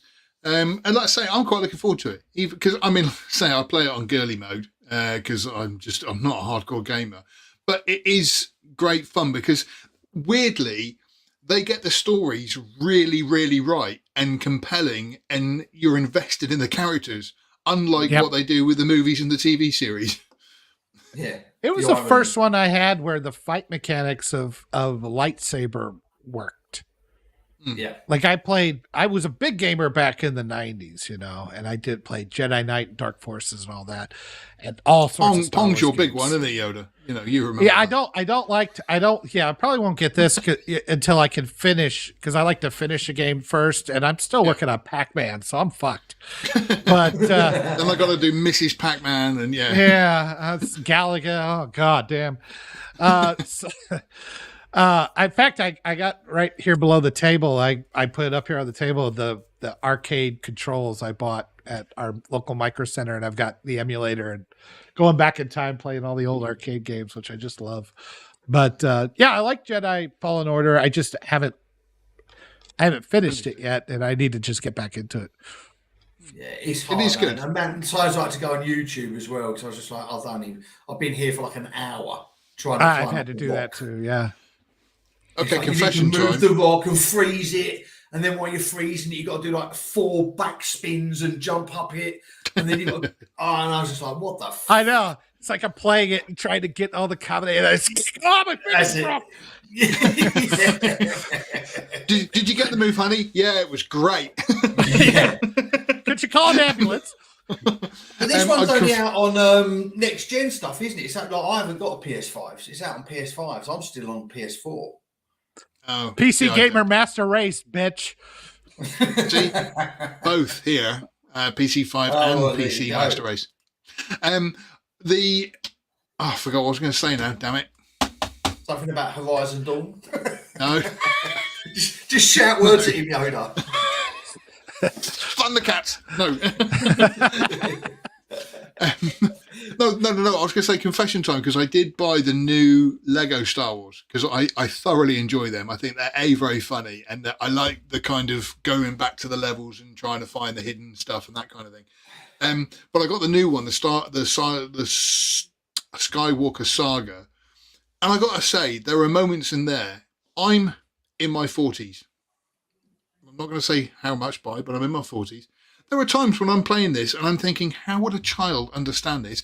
I cannot figure this stuff out, and I'm going on YouTube to look it up. And they are genuinely so unbelievably frustratingly difficult at times. So I'm thinking, how is this fun? And the levels are massive and stuff, and it's well done, and the actual storyline is quite good and stuff. Because they make jokes. It's kind of like a little lampoon on the whole movie. But there are sometimes, and there was one I was stuck on the Death Star, and it said that you've got to activate something. And I was trying. I was like you, running around for an hour. I looked on YouTube, and it was literally press one button there and one button there. But they don't explain it, and it's just kind of, oh god, man. So yeah, I'm not. There you go. You remember back in the day when we had to, when they at the Walden Books, they would sell all the Nintendo walkthroughs for Super Mario Brothers. And stuff like. It's the same thing. Yeah. It's all the same shit. Yeah, I used to get magazines and stuff like that, and it's sort of like, if you press this combination, you can get extra money and kind of stuff. And so, yeah, with Lego Star Wars, I might carry on with it, but at the same time, there's times I'm so frustrated by it. And I keep thinking, this is ridiculous, a man in his 40s. How is a child supposed to cope with this? All right? And when there's so much pressure on they do. They do better. That's the problem. Because Yeah. you're 40 and I'm 50. And yeah, we got to get the kids. They're stuck in Minecraft, a game that I find offensive. Minecraft, yeah, not my thing. It's funny, isn't it? How actually, I'm about to start The Last of Us. I'm going to play that again. Now I finish the show. See, I've never finished that. I've never played it. I don't know that really one. Good. Really good. I got to a point again where I just couldn't get past a bit, and I kept getting attacked, and I just thought, it's not worth it. So I gave it up. Even on easy. It's patience is the key to The Last of Us. Oh, is it? Patience and stealth, yeah. I see. Weirdly, I like Assassin's Creed. I've been playing Origins again, and I love the stealth element in that you can sneak around and take guys out and everything else and whatnot. So I enjoy that, but I don't know. Like I said, I just didn't. I will have to try Last of Us again, but yeah, I just didn't get into it. Yeah, do it, man. It's good. Okie doke. So now let's have an argument. Because, firstly, I will say, I wrote this week's review of Mandalorian because it was so much better than last week's, which was, he's gone. I'm still here. He's taking his clothes off. He's taking his clothes off and greasing himself up, ready for the Mandalorian talk. You wish. Because it was so much better than last week's, I gave it a 4. 4 was being generous. It deserved maybe a 3.5. But I still thought it was a much better episode than last week. But Matt, you disagreed. I enjoyed the first 2 episodes. I made no secret of that, and I got slagged off for it. I thought episode, was it 3 that went on to that? The doctor that bloke. Side mission, yeah, whatever. It was all right. It didn't really make sense, but whatever. This one I just thought was fucking ridiculous. There were moments of stupidity. Absolutely ridiculous. Well, I don't even mind the stupidity. Like I said to you, with the first couple of episodes, I quite enjoyed the little puppets and practical effects. I brought a smile to my face, and I'm not ashamed to say that, even though I should be. But this was just like they travelled all this way to the bottom of this nest, and they was like, we can't land too close because it would hear us, and then spend the evening below the nest having a bonfire and chatting. The fucking thing's like 100 foot above them. And then they're climbing up the rock using their pistols. So that's all going while they're climbing up the rock. And then they get there. And then where's this kid been? This pterodactyl thing turns up. That's what got me. What, has it been in its gut all night? Where's it been? Because these got here. So where's this thing? There's precedent. There's precedent for that. Boba Fett survived the Sarlacc. That's not even an argument. And then at the end, when they pull these 3 giant babies out of this spaceship, and I'm like, so hold on, you've got 3 giant baby pterodactyls in this spaceship, as well as about 8 Mandalorians and your armor and your jetpacks in the same ship that we just saw that could basically fit about 3 people in. And I was just like, this is just rubbish and shit. I couldn't be bothered with it. I was amazed you gave it 4 stars. Yeah, what has happened in Mandalorian? So this week, in Mandalorian this week, they are at the Mandalorian training camp where they're all, doing their bow hunting skills and everything else and whatnot. First of all, Grogu takes on another foundling, which was, I don't want to say stupid. Ridiculous. It was badly done because it seems like Mando wants Grogu to grow up to be a Mandalorian. So we're going to have a cute little helmet with big ears coming out the side. Big ears sticking out, yeah. Which he's never allowed to take off. And with those ears, he won't be able to. And there was a fight there. Like I say, the fight wasn't great. Somebody compared it to the whole fight. They said it was as bad as the fight in Attack of the Clones with Yoda and... It made Attack of the Clones look like something Bruce Lee would make. It was absolutely ridiculous. You see, Did you watch it, Yeah, Baby Yoda needs to stay in his little carriage and occasionally force stuff. That's Did how you see he when he works. done that force jump? They basically it's like fucking Kermit the Frog. Someone just like threw it in the air and just filmed it. Yeah. I I'm was not just like, saying that he couldn't do that with the Jedi stuff and everything. Unfortunately, it just looks ridiculous. yes. It's And getting no. You see, no. In Attack of the Clones, I thought it worked quite well, and I will stand by that. That the Yoda and Count Well, Dooku Yoda? fight is, yeah. Oh, I thought that was quite. I thought it was all right. I thought it was quite well No. done. I mean, it was ridiculous that he kind of hobbles in, and then it's like, no, I'm on. And when he's floating around in his little hovering wheelchair, and it's like, you lazy bastard! I know you can jump. I've seen you do it. yeah, exactly. Baby Yoda is now getting to a point where it is a ridiculous Yeah. character. yeah, I completely understand what they did in the first 2 series, but Fine. now, Didn't have an issue you with that. know, when he was building his ship in Book of Boba Fett and it had the dome on the back, it was like, what's the dome on the back for? Yeah. You know? And it, yeah. it- they do. I miss the bigger ship. That was because how's he going to be Oh, a bounty hunter? They established in the very first episode he's a bounty hunter, so he goes in and he carbon freezes, which it's a little weird, but fine. Yeah, He yeah. carbon freezes these guys and hangs them up in his ship, and he has to have extra room in his ship because he's a bounty hunter. He's got to bring back guys, but And he he's got to lives live on there. that ship. Yeah. You can't do that on a starfighter. That's just ridiculous. Mm. And so I'm like going, okay. I mean, it's like trading in, a private jet for an F-14. It's like a private jet. You could actually live on a private jet. You can't do that with an F-14. So but we're 4 episodes in now, right? And Yep. what has happened? Mando goes to bathe in the waters. He Season proves wise, that so- and gets back. What's her name? Sees him at the store, and he proves that and gets back into the clan or whatever. Yeah. And Bo-Katan is possibly willing to be a part of the clan. That can all be done in 1 episode. We need 4 episodes to do that. It's like somebody on, funny enough, the guy who did the edit for Obi-Wan, the movie edit for Obi-Wan, which made the series so much better, he said, where's the narrative going? Because, I mean, again, in sort of series 1, you had, the whole relationship between him and Grogu and that kind of developed. And then the end of season 2 obviously led to Luke.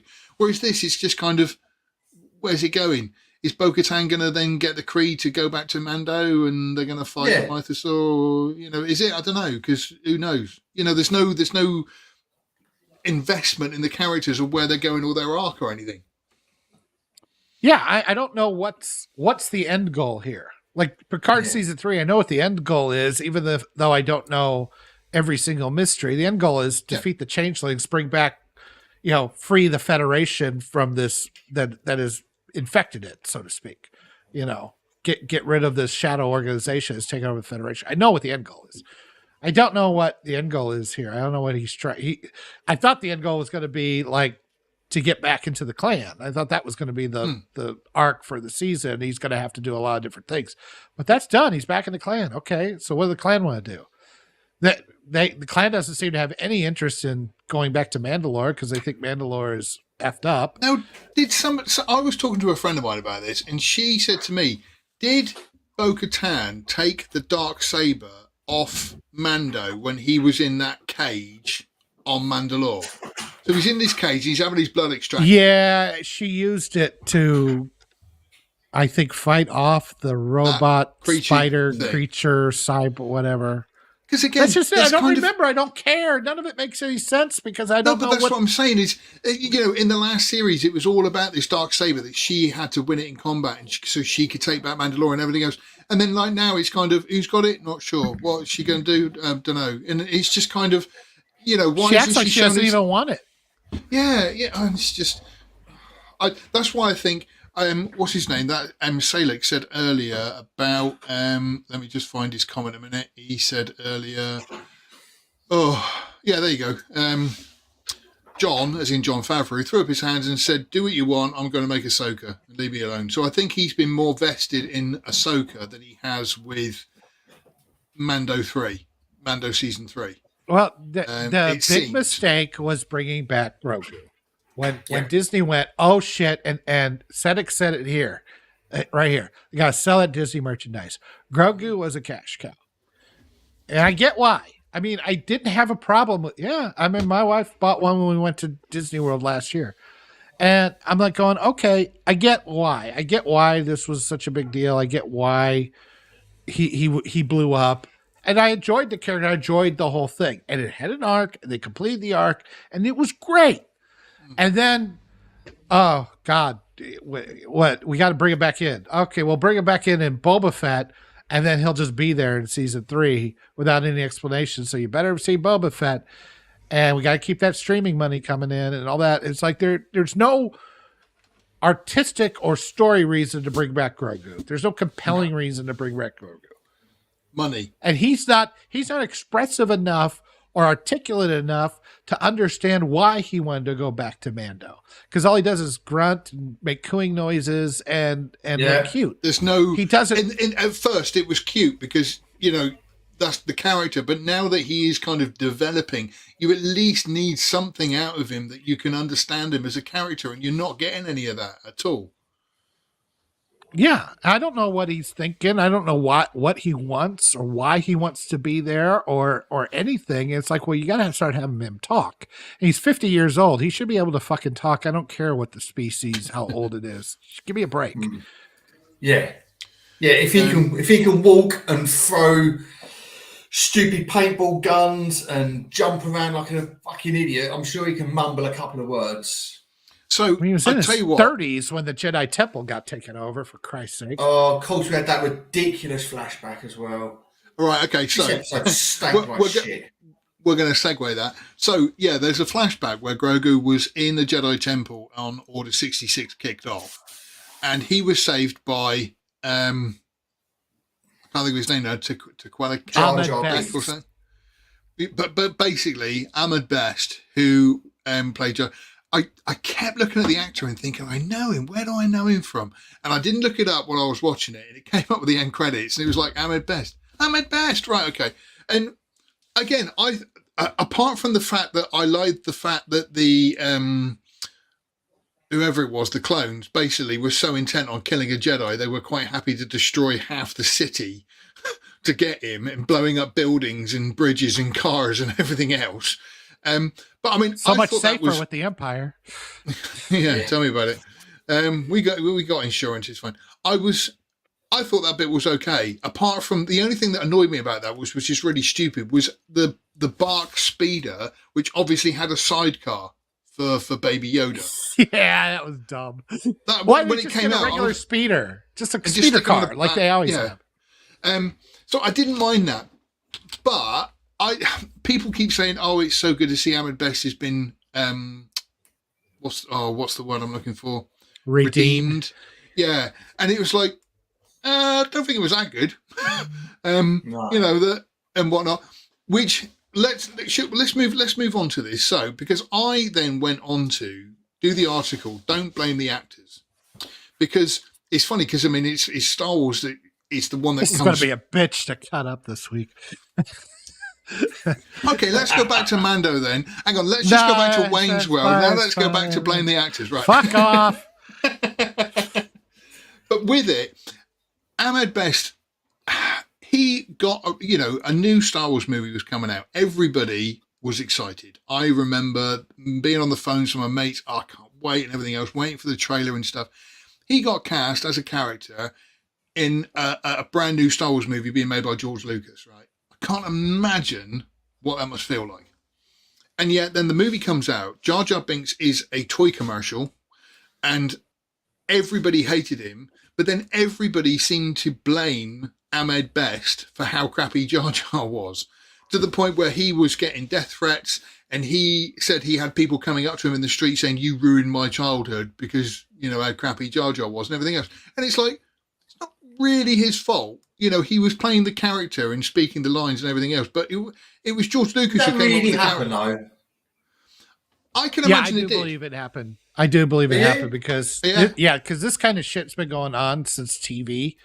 and movies. There's been actors that have constantly recounted, like Larry Hagman said people would just spit on him because he was J.R. Ewing, or Matt, just to give you an example that you'll know, I can't remember his name now, not Ken Barlow, but it was somebody from Coronation Street, and he said the actor, he had old women coming up and slapping him in the face for what he'd done to Gail Tinsley and all this kind of stuff, because people do genuinely believe that is the person that they are. Yeah, but you never saw Ahmed Best. You just saw him as this stupid orange lobster. Well, no, you got to. He was well known who was playing Jar Jar. It was all, I mean, because the media blitz when Phantom Menace came out was ridiculous. And they had all kinds of behind the scenes, and they did spotlights on every single character because this is a new Star Wars movie. It's going to be the biggest thing ever. And so they, that unfortunately Ahmed did get a lot of shit for playing Jar Jar, and he shouldn't have. It's like Kelly Marie Tran. That's still happening. I've seen where she got just royally just screwed over in Twitter and that kind of stuff. Yeah, her character was shit. Jar Jar was a shit character. That's not the actor's fault, and that's the thing that people have got to separate that out. Do not go after actors because they make nonsense claims on Twitter, or they can't keep their mouth shut about politics.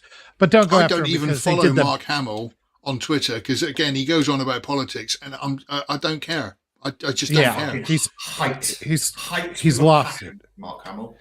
He's lost his mind. Yeah. And that, that's fine. That's them and that's their responsibility. But playing a character you didn't like, doing the best they can and getting a paycheck, and that's their job, leave them the hell alone. It's not. Don't J.J. Abrams. And so, like I say, reading about it, because, I mean, like I say, Moses Ingram, who played Reva, was pre-warned that all the toxic fans are going to be racist against her and everything else. But again, we're going to make sure it happens. Her character was crap from the start. And in that edit that I saw of the Obi-Wan movie, which was cut down from the series, he cut most of Reva out, and it actually made a lot more sense and was a lot more watchable. And like I say, they wrote this crappy character, and then they put all the focus on the actor to sort of say, well, the actor, and it's like, no. This is down to you, the writers. You all wrote a crappy character, and yet you're getting away with it, and you're carrying on working. Where Moses Ingram, there was going to be a spin-off of the Inquisitors and everything else, but that all got cancelled. And it's like, that's not Moses Ingram's fault. That's down to you, the writers, writing a crappy story, and it's not the toxic fans either. Yeah, but wasn't she being a bit gobby about on social media about being a black woman and all that bullshit? She was. Let's be honest, she was a terrible actress in that. Honestly, she wasn't good in that. I think she is a good actress. Or she's done good things in other stuff, but she was miscast in this. She came across too much like a petulant child instead of an imposing, a threat, dark Jedi. Yeah. And I don't know. It was embarrassing. Half of it was how she played the character, but half of it was how they wrote the character. So, where does that gets a little hard to figure out sometimes. Where does it begin and end? Given how they wrote her, why wouldn't she act like that to a certain extent? Disney screwing us over. Fuck you, Disney. But no, I just like to say, I thought that was just an interesting little article that, a lot of actors, like I say, Eggy over here, like I say, people in Coronation Street, I know they've been spat at in the streets and all sorts of stuff. And it's, like I say, it's so bizarre that... Yeah, but let's be honest, Phil. People that won't watch soap operas anyway are fucking idiots anyway. So they've got a high level of intelligence to start with. Hey, my mum watches soap operas, so you're absolutely right, yeah. Weren't we just talking about marketing? That's probably not a good start right there. Just insult anybody who might come to the site. If you watch soap operas, fuck you. Yeah, we don't want you. But yeah, like I say, I thought it was, like I say, an interesting article because... it does not make her a man, yes, you're right. Yelling does not make her a man. Apparently it does on TikTok. More yelling you do. So, like I say, yeah, sorry, it was an interesting article. The actors seemed to get the blame for some of this, and Ahmed Bliss had been redeemed. And I was like thinking, I don't think he was redeemed because he did the best he could. I mean, people say about Hayden Christensen, and his performance was terrible. And it was like, that man deserves an Oscar for the crap that he was given to say, and the acting direction. That man is a legend to do the performance that he did. You know, again, because Anakin was wafer thin a character throughout the first three those movies. And George Lucas, when you see the behind the scenes videos, Lucas is just literally sat there with a coffee, sort of going, cut, action, cut. Little side note, we've got that Star Wars convention over here in a couple of weeks, and my son Jake's going to it with his friends, and they've paid to have a meet and greet with Hayden and Ewan. Oh man. So Starks asked me if I'll ask him if he'll write an article and give us some pictures. So, brilliant! Yeah, happy days. That's one of those things I would love to do, but at the same time, I don't know if I'd keep my mouth shut. Oh, Hayden Christensen, it's really good to meet you. I mean, you were god awful in Obi-Wan. Ewan, why? Why did you do it? Was it just a paycheck? Phil was removed from the Star Wars convention. Well, you don't know if you keep your mouth shut. We absolutely know you wouldn't keep your mouth shut. At least I'd get kicked out for something. You know, I mean, that would be, yeah. But no, Matt, that's really awesome that you're allowed to go into that. Yeah, he's going, and check this out as well. His mate who he's going with has got a new job doing marketing, and he's going to Australia, and his new company, bearing in mind he's only been there a week, because he's paid to do this meet and greet, they're flying him back from Australia so he can go to the Star Wars convention for 2 days, and then they're flying him back out to Australia to finish his job. How amazing is that? Yoda, where's our budget? It's a different world, man, and you and I aren't a part of it. I remember my last payoff from the last movie Outpost was a half-eaten wagon wheel. And I didn't want the rest of it. Okay, so then let's move on to Picard. Now, I've not been watching this because I have been holding off until the series is finished to see whether it's worth watching or not. I hope You've not been watching it because you're playing Star Wars Lego like a 6-year-old. Wow. No, he's not wrong. He's not wrong. Fired. He's not wrong. I have been. What's worse is, no, I've been getting angry at Star Wars Lego like a 6-year-old. That's throwing tantrums. Yeah, you know, somebody help me. Play Jedi Fallen Order like a 12-year-old, goddammit. So, Picard, how is Picard going at the moment? You guys have been keeping up to date with it, haven't you? You want to go, Yoda? I've been doing the reviews on it. Have you read any of those, or are you keeping yourself pure there, Phil? Who, me? Oh, Phil. No, Phil. I've been keeping myself off them because, like I say, I'm kind of not avoiding it, but I'm just, like I say, waiting to see whether the series is then going to be worth starting if it's got a good finish. So I haven't really sort of read much about them. Okay. Because I'm trying to decide how many spoilers I need to go into. No. Don't panic too much like that. No. I mean, based on that, all of them. I need to go into all of them. I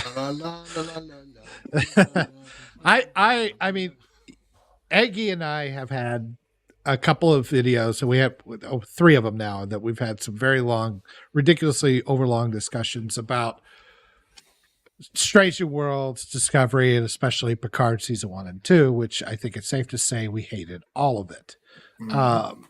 We were very hard on it, and I think if you want to watch those, they're on the site, but I was just going to say, Picard season 1, I think I got through 1 episode and just no interest after that.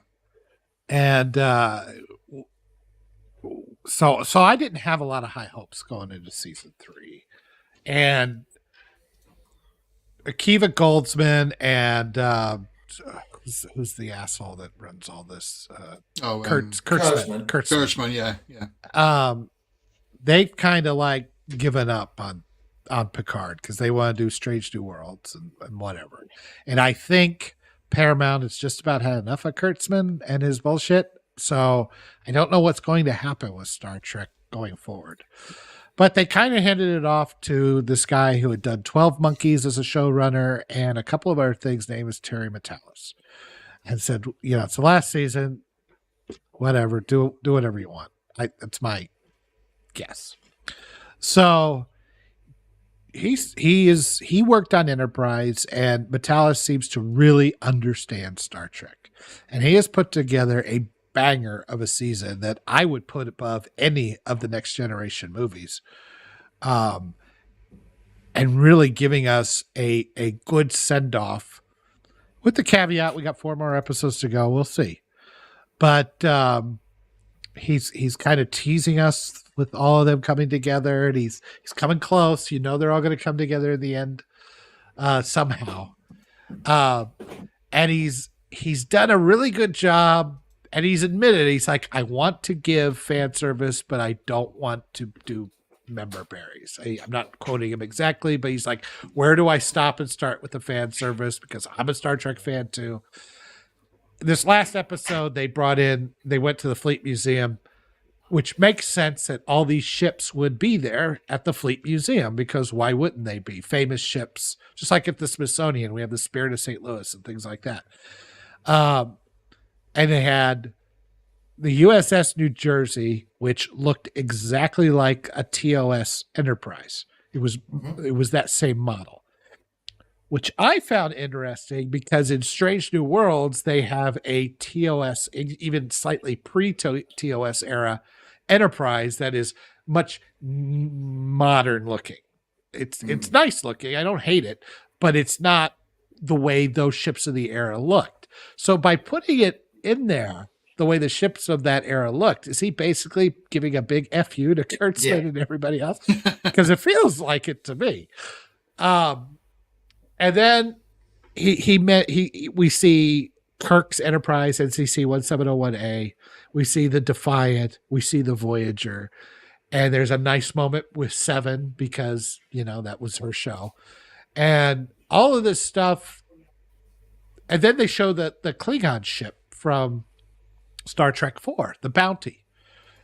And that gives them the idea, because they're getting chased by all these Starfleet people, because they've linked all the ships together, which now I'm beginning to think is probably part of the Dominion's plan, or the shapeshifters' plan to take over the Federation and cripple. Because if they're all linked together, then you could cripple them all at the same time, is what I'm guessing. And so they say, hey, here's a good way for us to not be found by the other ships. We'll steal the cloaking device off the Bounty and put it on the Titan. So yeah, you had all these member berries, but there was a reason. There was a story reason for the member berries. Yeah. And that's pretty clever to me. I got to have all these nice little warm nostalgic moments, but it wasn't for the sake of having warm nostalgic moments. It had a story reason and a plot reason. And so I really appreciate, and I'm just using that as an example. I think Matalas has done a very good job of doing that kind of stuff. They brought back an old character last week. There was a very good reason why she was there. Didn't expect it. It was the best emotional moment of the season that was story driven. Whereas I said in the article, I said what happened last week was emotionally created by the story. What happened this week was emotionally created by more nostalgia. But for a plot point, it still works. And there's a difference between those two emotions, right? When you're getting emotionally driven by the story, you're into the now, you're into the moment, you're into what they're trying to do. You're not being manipulated for cheap reasons. When you're just throwing in, remember the Enterprise, remember this Millennium Falcon, when you're putting that stuff in there, you're being manipulated just to get your butt in the seat. But there's no lasting, there's nothing that sits with you from the story that they're trying to tell. The Force Awakens is a primary example of that, right? It's basically a retelling of Star Wars with a lot of member berries, but in the end, do you really have that fond of feelings for The Force Awakens? Do you find yourself wanting to go back and revisit that movie on its own merits? No. No. This season, I would revisit again on its own merits. And in fact, I've watched the episodes multiple times. I'm just enjoying it that much. And I never thought I'd say that about Star Trek again. I'm more reserved than you in this one. I didn't like the first few episodes. I thought that was okay. I really enjoyed the one with Ro. I think that was the episode that I was like, actually, this is going somewhere now. And then I've got to disagree, mate. I thought this one was just full of member berries. We had the Genesis. We had, I'm going to spoil something for you, Phil, but we had, That's right, go on. for some reason, Kirk's body. I don't disagree on Moriarty. Why- We had all those they- ships. And I was thinking, They went too far. They went too far in the Daystrom station, but yeah, not in Operation the Fleet Phoenix. Museum was great. The Fleet Museum was great. The stuff in the Daystrom station was kind of. Why do you have a Genesis device in there? Why do you? Oh, this is where Section 31 keeps all this stuff. It's like, why would they keep dead captains' bodies? I don't get it. But they stole. Is he frozen like Austin Powers? No, you just Just sort of see like a computer screen fill with like a skeleton, like an X-ray scan. So you don't actually see his body, but you know it's in this chamber, whether it's frozen or. So you just, and it comes up with Kirk, and it's got Operation Phoenix or something. So obviously Phoenix rising from the ashes, and then you got Moriarty, and then you got the whistling with Data, and the Crow. That was and the okay. Genesis That was chamber. okay. Oh, No, and so- then bloody Raffi as well. I can't watch that woman. They I got enjoyed Data in it, but there. I was a little bit like, oh, come on. I thought we weren't doing this much member. I don't mind a member berry, but this was like a whole big bunch of grapes. This was full of them. Maybe they all got it done in one episode. They put it all together in one episode, then they'll move on. Because it hasn't been that many member berries up till now. It really hasn't. There's not been that many, but my concern is that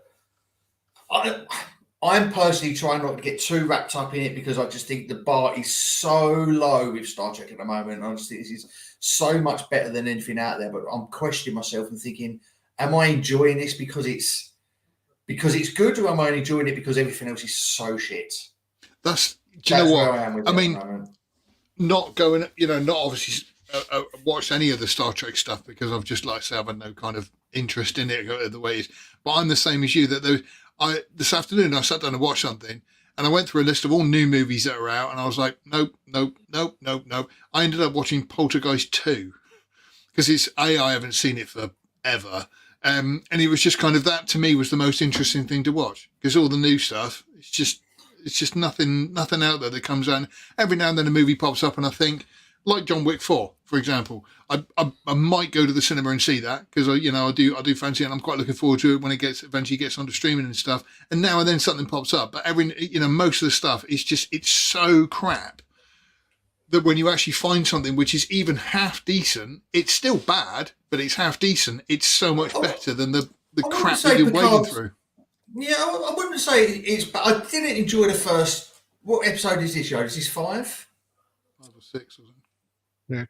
6. I didn't enjoy the first few episodes. I thought Picard was still a bit of a meek, bumbling old man. But I like the fact that he has actually grown to become. He's becoming more like the Picard that we knew before. He's a bit more authoritative, a little bit more sure of himself. So I'm enjoying that aspect of it, and I'm enjoying it. The ships are still too dark. It still pisses me off. Yeah, that's we're not going to get away from that. No, cinema looking. That's never going to go away. You're never going to get that even TV lighting that you had before. No. And I don't know.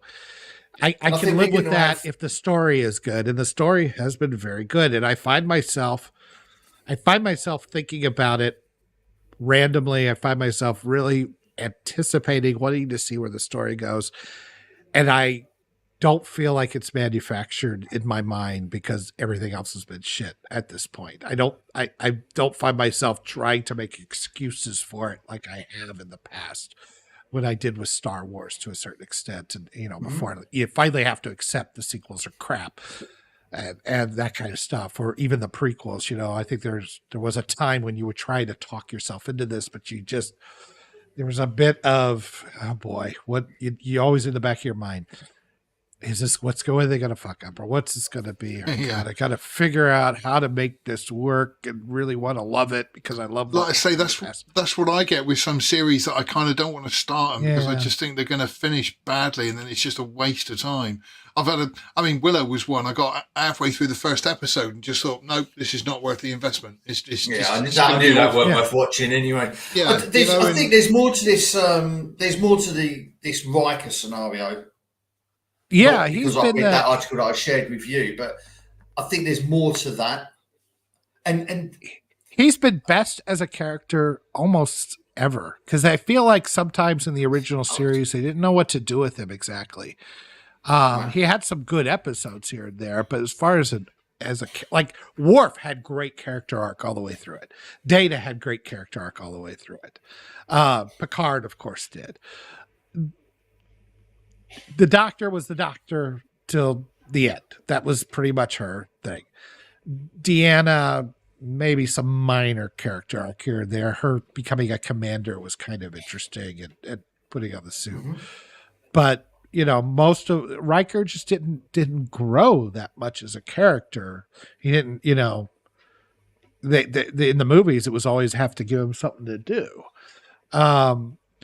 So this show has finally given Riker a chance to have an arc and to have something more going on than to just be the Captain Kirk stand-in in case Patrick Stewart decided to duck out of the series.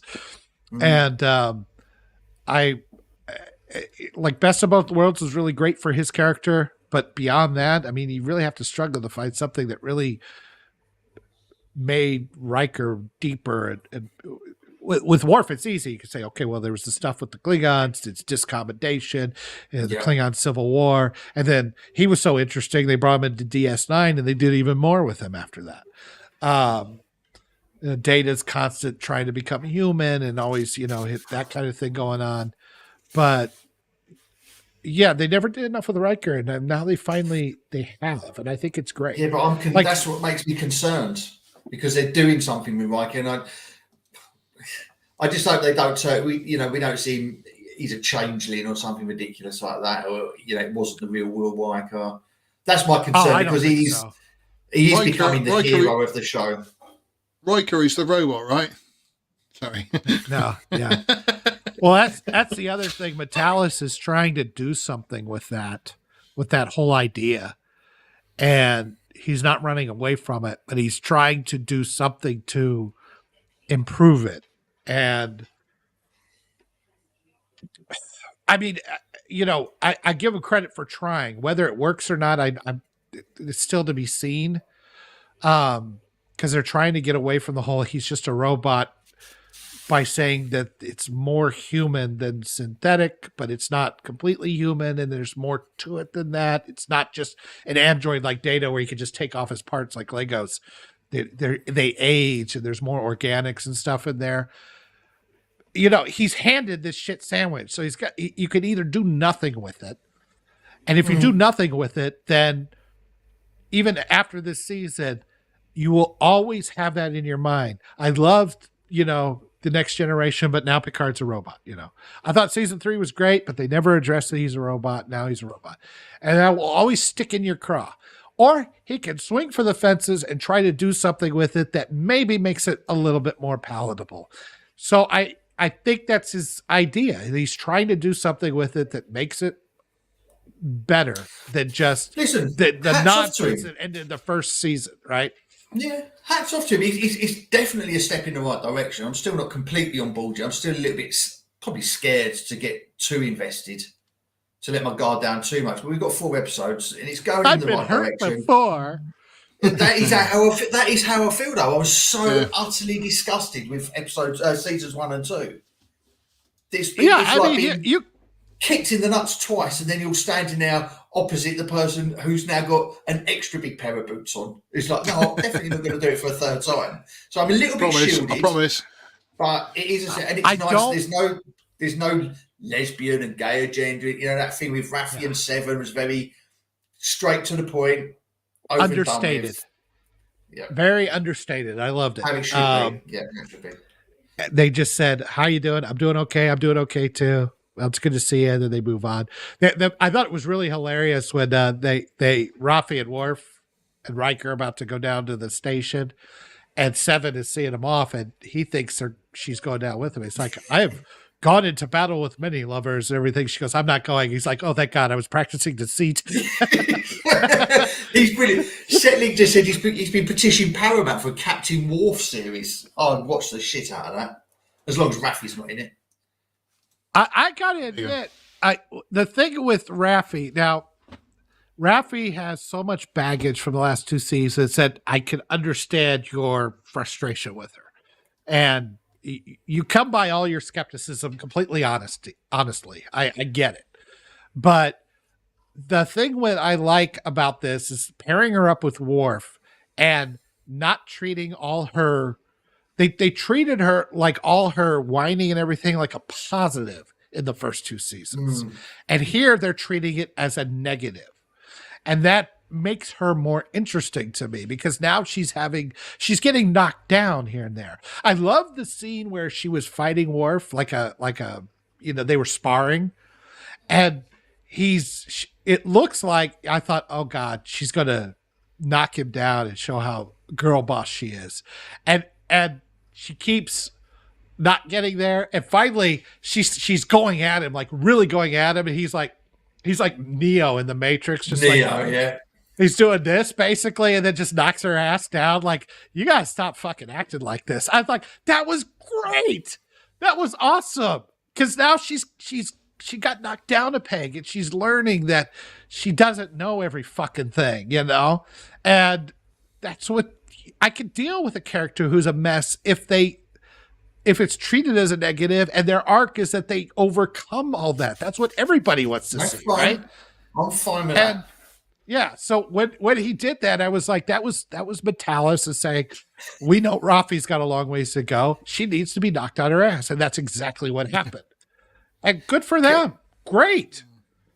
Yeah, Phil, I've got to apologise. You look like you're about to fall asleep. Me and Yoda have gone on to one of our little Star Trek talking points. Sorry, I was playing Doom online.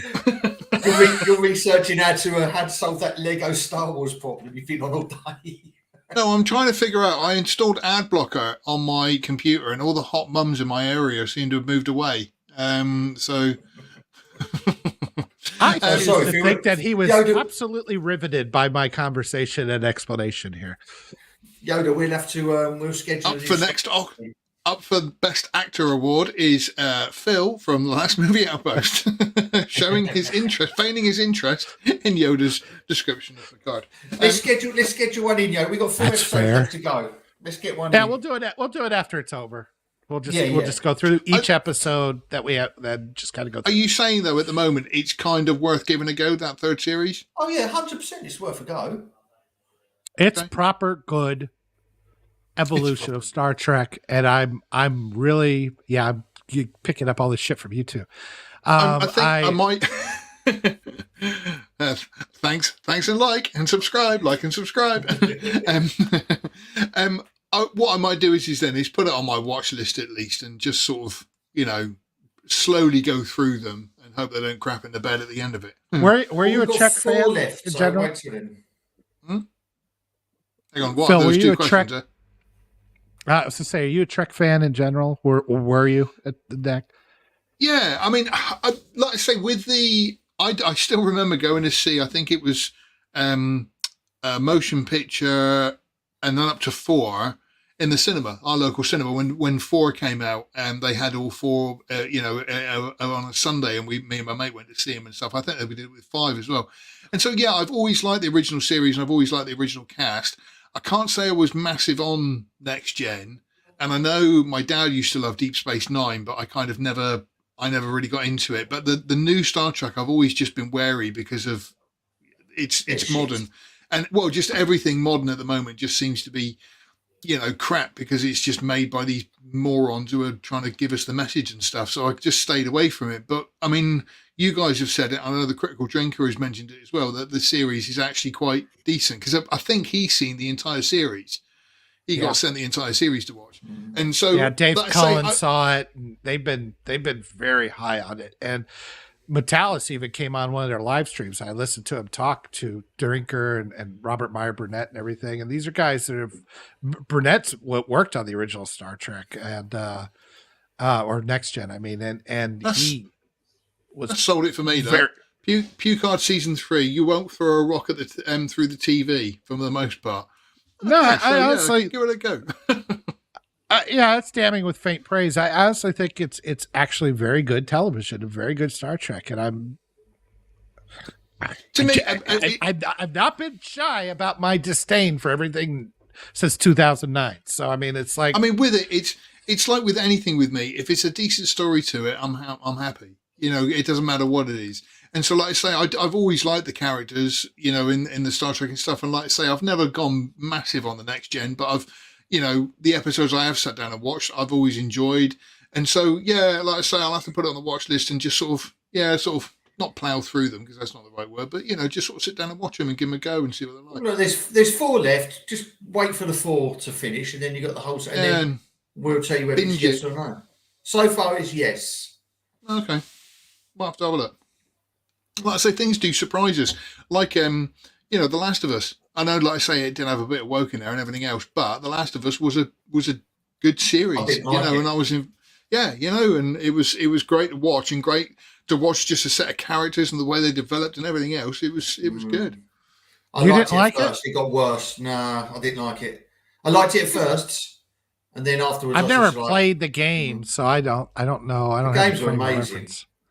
The games were amazing. I just thought there was just a lot of focus on stuff that didn't need to be focused on, and there's a lot of stuff that they cut out that would have made it much more engaging to watch, much more scary to watch as well.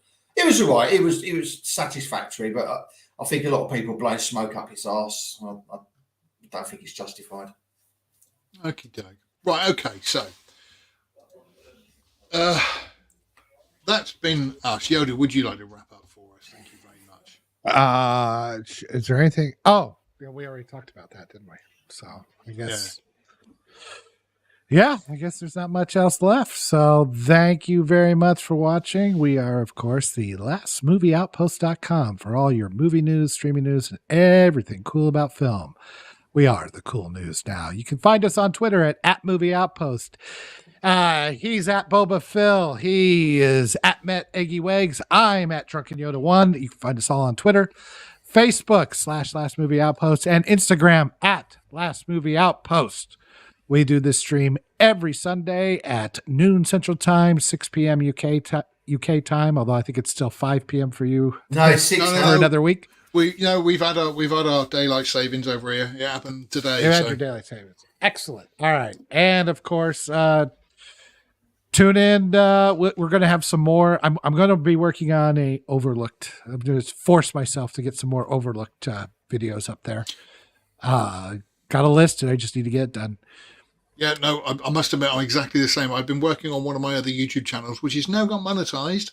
I've seen no money from it yet, but it's been monetized. But now that I've that's done, I can now get back to trying to look at some overlooks because I want to do some as well. So yes, like I say, we need to get back on track with that. Yeah, I think we're going to keep it to, you know, you can watch excerpts of this if you don't want to watch the entire thing. You can watch excerpts of this show throughout the week. And we will try to put some special videos up there. But Overlook seems to be our most popular, so we're going to stick with that. Give the people what they want, I guess. Or random shorts that spike our views up so fucking high for 20 minutes. Do you know what? I was looking at the analytics earlier, and I thought, we had a massive spike of likes on that one day. That was random. That was that video I put up on Mark Hamill, wasn't it? Yeah. It's weird. It's like you get 1,500 views in like 20 minutes. It's like, well, you think that YouTube would keep pushing it if you get that many. And then it just falls off a cliff, and then there's nothing after that. I'm like, it was literally a day, one day. Our viewing figures do that, and then that, and then all the way back down again. It's bizarre. So random. Yeah. Anyway, yeah, sorry. Okay. Phil, you have any final words? No, like I say, carry on watching the site. Hopefully got a interview lined up with an Oscar winner very soon, but just sort of sitting on it until everything's confirmed. But yeah, apart from that, visit us on the site.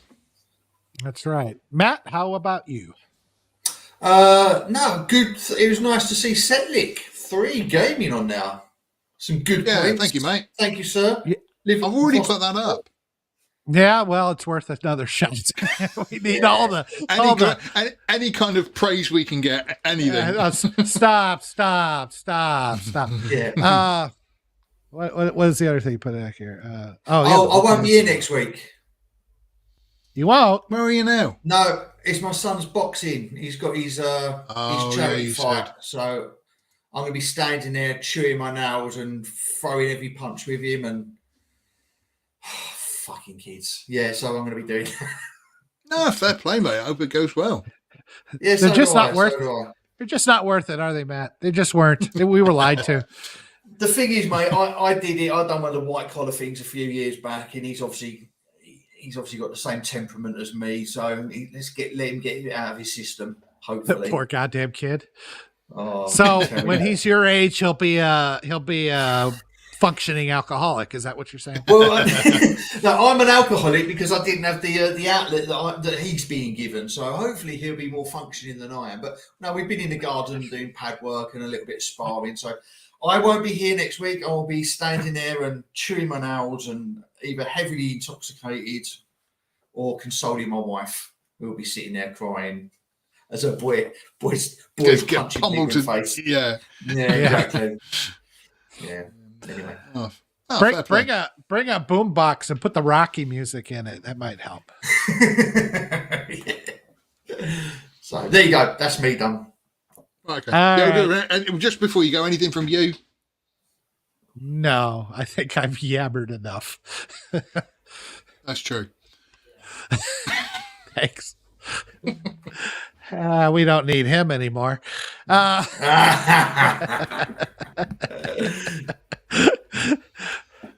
right. Thank you very much for watching, and we will see you on the next stream.